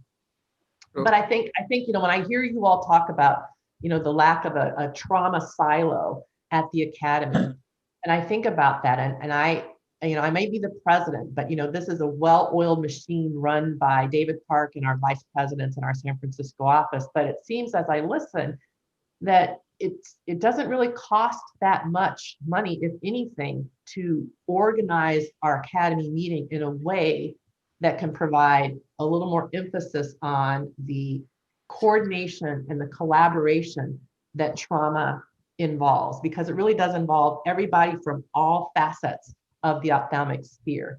And so, I'm gonna talk with Dale Fajardo and see, how difficult would it be to reorganize things so that we take trauma and give it its own home. I know you probably have done that, so I'm not going to act like I can do things that you all haven't done before, but I certainly want to partner and do what I can to help in that regard. I think that's wonderful. I think Dr. Talma would like to say something too. Yeah. Could I maybe say, I think let's start off in terms of training. In the basics, shouldn't we start at piecemeal? We can't have a big bang created. Trauma is a multidisciplinary sort of treatment, I think, all over the world. So it's very difficult for one person to do everything. So therefore, I'm thinking it should be nearly a required add-on to each discipline, to the retinal surgeon, the anterior surgeon, so to have a component dedicated to, I'm just asking, to trauma. If we could have in our basic training a schedule of minimum requirements that must be trained for residents in anterior segment, in the iris, in the lens, in the retina, and the orbit. And one component should be it. And if we could have a work group creating such a schedule on what is the minimum required that should be in the exams, and there must be questions in the exams. And then we can add it to every subspecialty and fellowship, a small component that should be trauma related, because the principle, as Ferenc has shown us, is the same. And if we understand that and make it up, enforce it, then we're going to get much further. As far as funding is concerned, we managed in our country to make emergency treatment legalized, has to be paid by insurance companies and hospitals. So for us, the initial treatment, if you have an open globe, you fix it over the weekend, there's no problem in funding and payment. The long-term treatment might be problematic, but that's also legally already been included. So that's a good way of doing it, starting it on emergency. But I would really think we must have a stepwise, start with the training minimum, small component per discipline, and then we get our foot in the door. Thanks. Yeah, so maybe I'll just share what Dr. Talma said and something which we have been talking about it. A concept which will be looking like something like sorry, this. This is the video maybe, but just wanted to stop the video. Okay, basically, as we have been talking about the trauma unit and what can be done there is to put this thought is any hospital should have a trauma unit. All the patients of trauma should go there. So I deal with other subspecialties uveitis, which is again a very small number of patients. So even if you start with all blunt trauma, open globe trauma goes to that, automatically you will see that clinic being flooded after the end of 3 months or 4 months. Probably he will be seeing 20 patients every day because there will be some follow-up patient and some new patients. And that person of that hospital becomes the center person. And eventually he's going to triage the patient. So any patient with history of trauma goes to him as a fresh case or as a follow-up case, and then continue with it. After that, once it becomes more complex, whether it is traumatic endophthalmitis, blowout fracture, or something else, then he lies with the other subspecialty colleagues. So that's how probably a care model can work. Probably Dr. Ginny wanted to say something. Gianpaolo wants to say something. Ginny, go ahead. Yes. Everything you said, I agree on. What I like to point out is that obviously different places have different realities.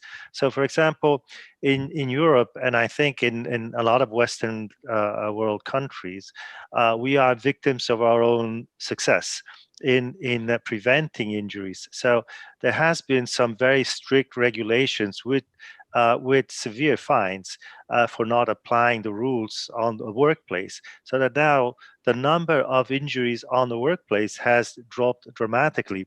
Now, that is something we all strive for, but we also are penalized by this because obviously we lack the numbers of traumas that other people have and that actually allow you to train. So that is one aspect of the question, and that would necessarily require having two different things. One is having obviously different sorts of training, and Gary was pointing out to a number of virtual models. I believe that Ferenc was saying something quite appropriate when he was saying people don't know how to suture anymore. Now, my trainees sometimes have difficulty just inserting a secondary lens because they don't know how to suture. They haven't been trained because they do phaco's all the time. So it's necessary to go back to basics and to learn this. And you can do this on animal models very easily. This is what we all did before we started actually going on to human beings. So that's one aspect. Training doesn't necessarily have to be in the first instance on trauma cases, especially if you don't have the trauma cases. The second thing is that because certain countries do not have either the funding or the numbers to justify the existence of a dedicated trauma hospital within department within each hospital, then we should geographically organize centers which will serve wider geographic areas. For example, we can have one in the southeast of England, we can have one in the Midlands, we can have one in the north of England, and so forth. The same thing for Italy. So in our countries, the distances are not great. So you can go from Milan to down to Sicily. It's an hour flight, 50 minutes. So we can have lesser centers and well organized in which you have properly trained surgeons. Another aspect, again, is that we are fighting against a consumer society, where, as Tamara was saying, people will go where the money is. It's most of the ophthalmologists. Why do a lot of ophthalmologists go from retina to well? Not many that I know of, fortunately, but they choose refractive surgery. Well, because it's easy and it's easier and certainly more lucrative. So again, now the tendency is to have subspecialties. So people do only cataracts, only glaucoma, only cornea. Here we're talking about pole-to-pole surgeons, as we were. I mean, in my days, we did everything from and Natarajan, and Cesare and first, we did everything from because when you're doing a trauma, you can't sit and say, wait, I'm not going to take the cornea out and put it keratoprosthesis because I need the cornea surgeon. You don't have the cornea surgeon. You don't have the time. So you have to know how to do that and so forth. So if you have to put in a valve because you have a traumatic glaucoma, you have to know how to do that. So we're fighting against a well-set standard ideas that we have to subspecialize. So the trauma surgeon is the opposite of subspecialties, because we do everything from pole to pole. So there are many issues to consider. Some of them are difficult to get around, and again, funding and political lobbying are essential to getting at least this speciality recognized and having a dignity of its own, because it does have a dignity of its own. But until we finally get the national societies and the political power behind that to recognize it. Now, Tamara was talking about the 1966 Safety Act for the highways.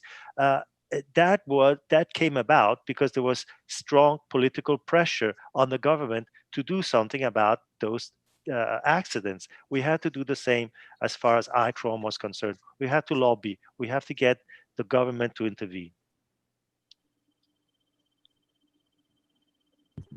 those are really excellent points, and I think a lot of us to kind of take the points from this, and maybe because I know this will go on for the whole night, but is it possible that we set up, and with due permission from APOTS president, we set up a task force, a global task force with some key members from all the different societies, and I did requested for it, and we continue to brainstorm it and come up with certain kind of a guidelines, because this is not going to be possible, and where we kind of find the challenges and then what are the ways ahead. So what do you think, President APOTS?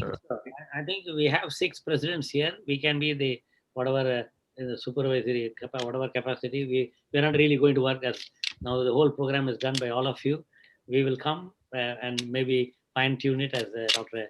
Tamara presented a lot of things from academy, which was done for a lot of time. I think quite a good period of time the work has been done. Similarly, I think all presidents can head this, and we can have the global thing as task force, as you said, and from APOTS like you and Kendrick can be there, and from like that EVRS, from the APTO, then AAO and ISOT, I think we can have, and also from Hugo's place and South Africa. And Africa, I said a lot of vacuum surgery.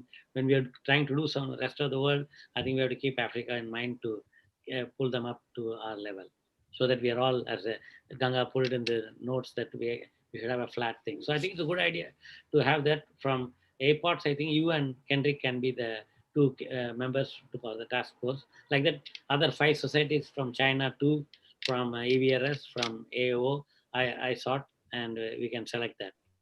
Yeah, I think this is an excellent idea, and Yeah, I thank you. hate bureaucracy, but I think the reason to have all the possible societies sign up to it is because that would create the force for politicians to do something about this. Yes, I think so. And I think the AO I saw from the Northern America, and then we have South America, then we have Africa, we have APOTS, the entire Asia Pacific, and what is left? And China is there, another 1/4 of the world. We need somebody from Antarctica, and then we cover the globe. Oceania will be remaining. Last continent, Oceania will be remaining. But anyway, Dr. Ganga, sir, you have any of the further points? And because no, we formed the global task force. Yeah. The presidents, as you can call it the patrons or whatever, and Yeah. have a force of 2 from each.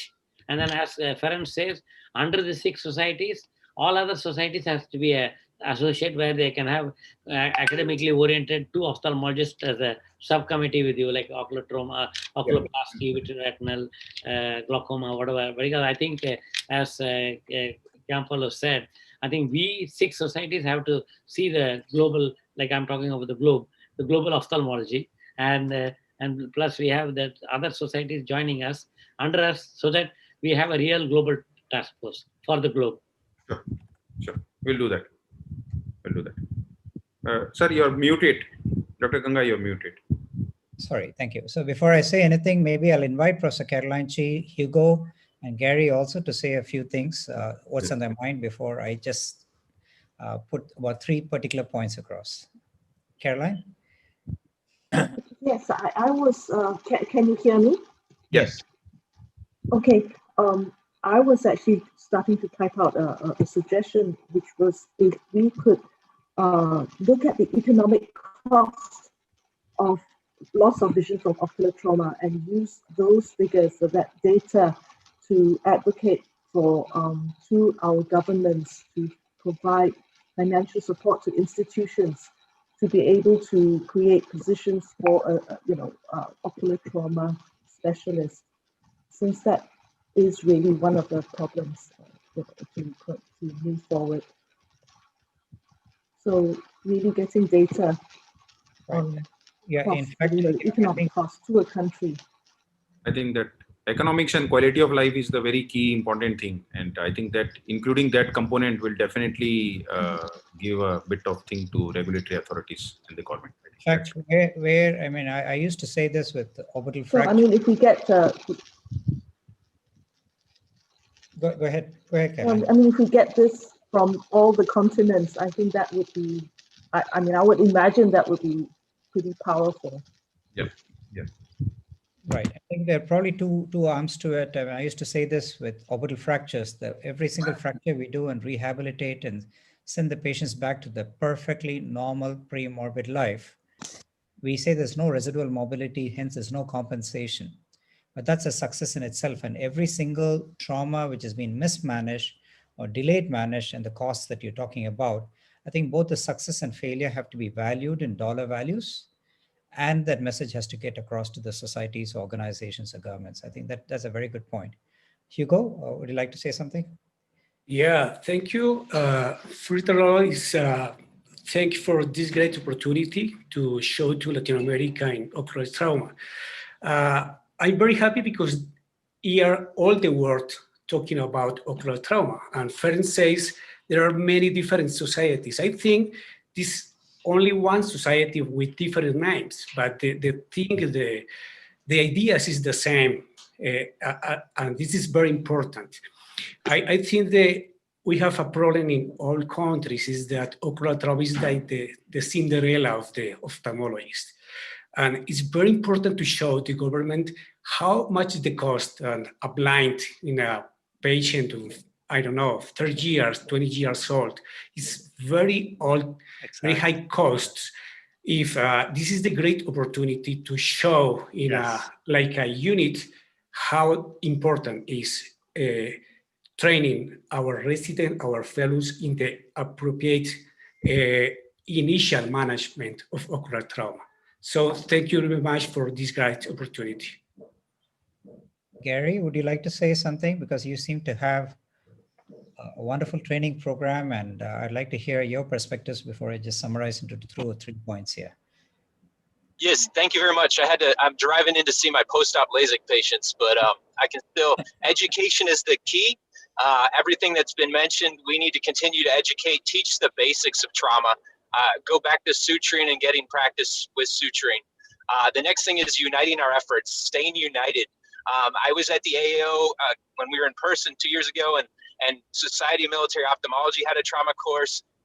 Same with, I think, Mass Eye and Ear, and then you guys. So there's various trauma courses, but we should unite and be teaching the same principles, working together to push our efforts, and just appreciate all your help and let me speak here today. So yes, continue to take time to teach the residents and continue to be role models and examples out there. Thank you. Great. So yeah, go ahead, Franz. Yes, just I want to add just 2 sentences. You were kind enough at the beginning to call me the father of modern traumatology. I appreciate that line very much. You have to change to grandfather. If what you said is true, then you are all my children. And I just want to say I'm very proud of my children, because both the organizers and all the speakers did a tremendous job. So congratulations to all of you, and thank you for the contributions. You're still too young, so we cannot call you again grandfather, Ferenc. You're too young and too relevant. So no, I really am inspired by you, although I would strongly say that it's ocular, ophthalmic, these are all semantics, but we try to look at adnexal structures and we look at in unison. But I just wanted to get across these 3 points. Number one, we now seem to have a North American, or the American Society of Ocular Trauma, or ophthalmic trauma, which has been redesigned.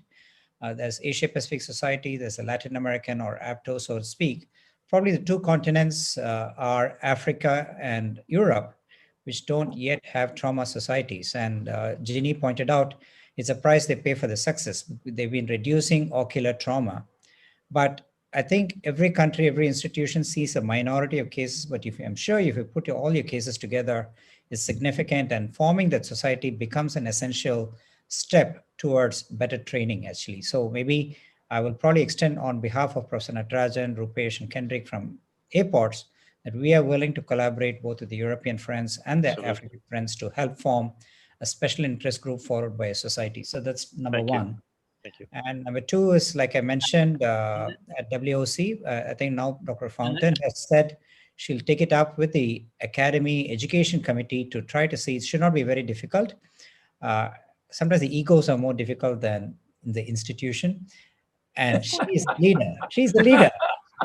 the leader and a friend, and with the vision that she has, having talked to all of us, to take the idea forward, in which Ferenc has been pushing for a long time, that try to create a section, and whether it's going to be anterior segment trauma, posterior segment trauma, primary repairs to orbital fractures and orbitofacial fractures, all that could be collated. And I think in trade and industry will look at that as a section, which hopefully will draw the attention for future sponsorship. And the third and most important thing is Hugo talked about it, Gary talked about it, simulated training.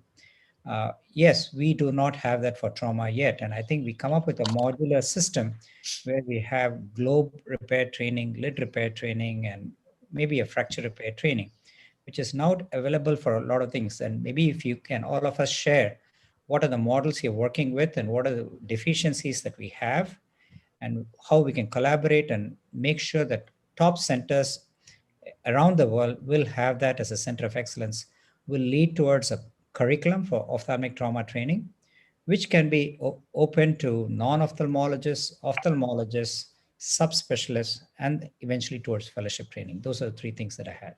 Thank you. Ganga, can I make comments? Yeah. Yeah, so in continuation of what Giampaolo said, I want to remind, and I think Ferenc Kuhn also operates there, and I also operate in Lublin in Poland. There's an institute called Ocular Trauma Institute, started I think 50 years back, right? Ferenc, I think that Trauma Institute is the building, no, the one where Dr. Robert Redak is there. And your friend is the retired professor. I forgot. I think it's a trauma. I don't know when it was established. I think it's a very old building. Now they have moved to the new building with all, and it's in a trauma institute for several years. I think in Europe there is. I mean, definitely trauma would have been reduced, but I think, as you said, trauma institute will be there. And I think you said me to give some like the 10 years of experience of ophthalmic the APOTS, and then 25 years of Ocular Trauma Society of India. So I thought by 2030, we should have prevention of ophthalmic trauma in a big way. That what I meant by big way is every leader have to have something written about prevention of trauma rather than only talking about doing repair of trauma. And the other is protective gears with world standard uniform to the whole world. I know I'm in North America. That means US and Canada has a standard. And when I tell the patients wear a protective goggles and play shuttle or badminton or tennis, and they say, where is it available? India, it's not there because we don't have a standard for that. And I think we need for the whole world.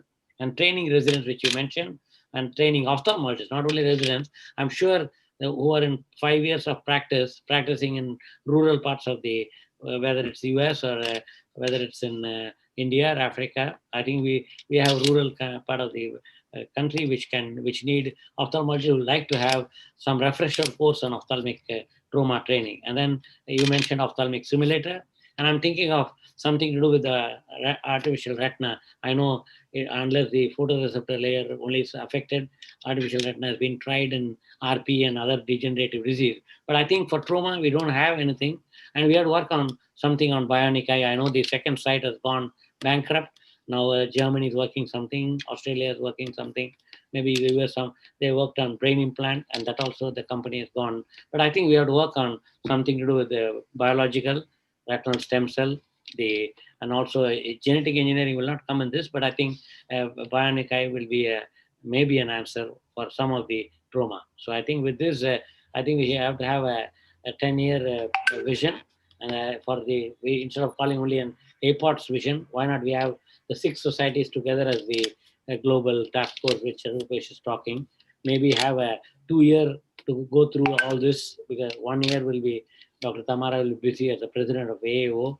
Trauma is not the only thing. She will do the entire ophthalmology. And I hope that from AAO gives support to ASOT, APOTS, ISOT, and APTO. So with this, I hope, I know ISOT is the apex for everything, but we have some difficulty in having some local service.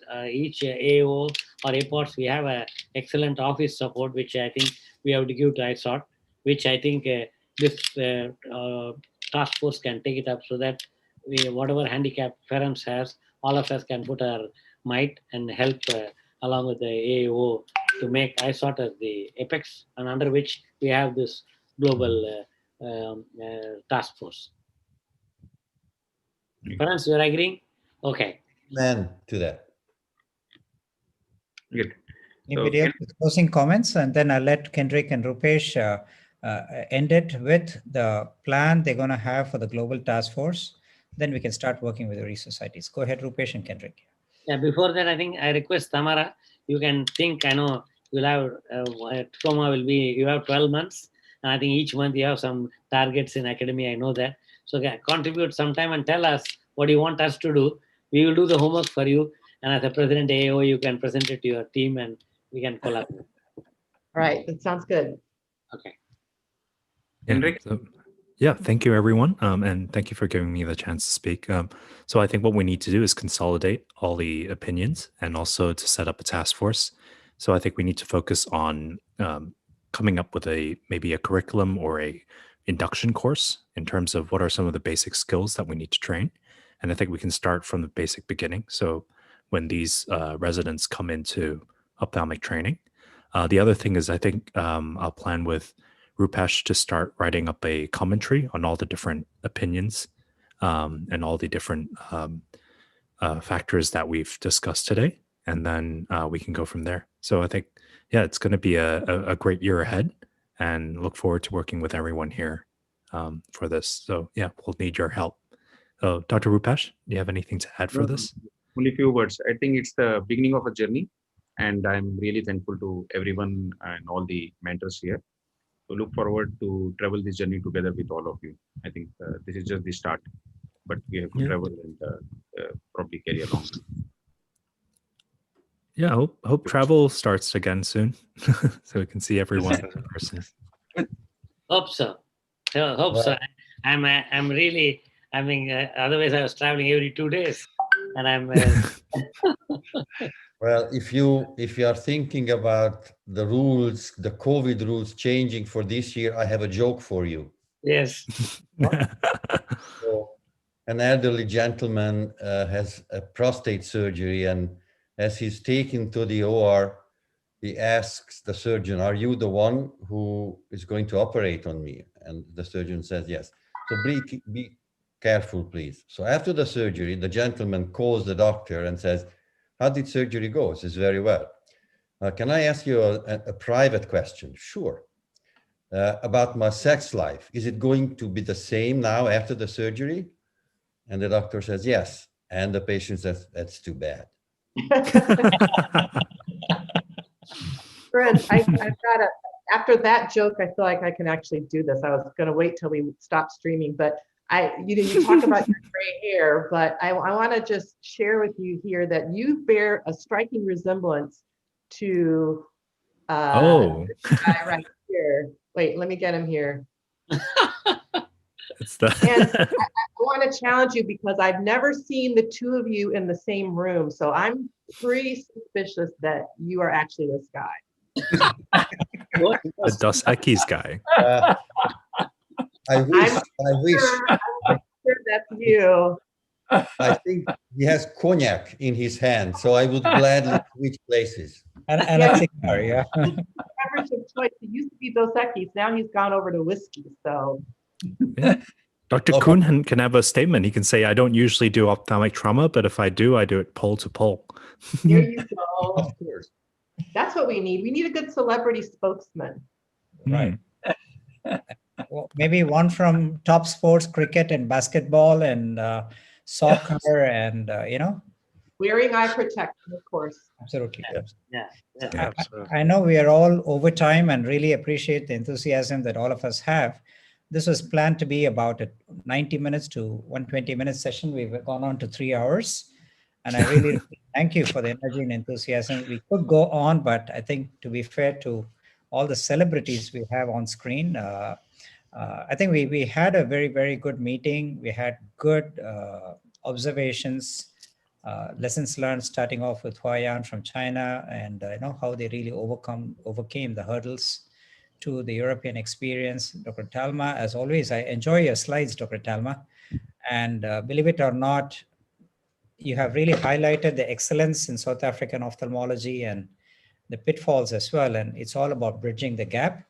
And I think whatever happens in South Africa, we want it to happen to the rest of Africa. At this point of time, we still see it as a continent with a good opportunity to work with partners in the rest of Africa. And of course, Latin America, I had the pleasure of going there, and the warmth and the hospitality. And I think I see the Latin American ophthalmologists as one community in one country almost. That's how wonderful the continent is, really, really. And I only hope that we take all the discussions that we've had through Kendrick and Rupesh to really take it forward, have something really constructive, and how the Academy has probably every month has a different glaucoma, retina, vision, all these things. I suppose there's one for trauma, and we hope that at that particular month, when the American Academy of Ophthalmology plans a trauma month this year, we will all come back together again, see and show what we've delivered, and we'll probably have a true deliverable by that time. Kendrick and Rupesh, you promise? Yep. There you go. Anybody else wants to say anything? Yeah, so that's all. And we will close, yeah, if you don't mind. Yeah. I think Thank you. all the Thank you, everyone. 3 cheers. May I ask something? Take a Thank picture, you very please. much. Thank you Thank very you. much for the great meeting. But I would like to knock on the door of several of you for help. Yes. If we want to coordinate a proper coordinated African society. Maybe different objectives than the first world, but I think it's so vital. There's 1 billion patients and they really need help. And I think we will need some help of yours if you're happy to do so. Sure. We'd really appreciate it. Actually, Dr. Jan Talma, I told you, your junior colleague who's on maternity leave, Dr. Sanita Mudle, we both did a survey together and I suggested to her already, and she called me as a patron or something like that. I said, don't want. And one of my fellows is there in, I forgot which country now. I spoke to her earlier this morning and she sent me an SMS just now. Okay. So, no, Yeah. I'm telling her to make a. I make her do it. I know you have 52 countries in Africa, which I already calculated, and I'm going to get one from each. And I'm also in touch with the African Ophthalmology Council through the ICO. When unfortunately we couldn't meet in Cape Town. Otherwise, the AOC, the African Ophthalmic Council, I've asked for, we have communicated, and I think because of this in between COVID, I think we're quiet. Maybe we should have a webinar only for Africa, the entire Africa. Maybe Rupesh and Ganga can think about it. APOTS to be there, but speakers should be only from Africa. John Talma, we will work with my Syed Asghar Hussain is there. I forgot which country he's in. He's active. He said he'll call from other countries too. I was there in Ethiopia also 2 years back. So we'll do that. And I think American Academy also has contacts in some of the African countries. So we can have one for the AOC. Thank you very much. You certainly have my support, Dr. Talma, our support and my support. Sure. So 3 cheers to all. Right? Take a picture, Dr. Rajan. Take a picture together. Yeah, let's take a picture. Yes. All right. Thank you. Thank you, everyone. Thank you. Everybody. Take a picture. Take a picture together. Yes. You can do a screenshot.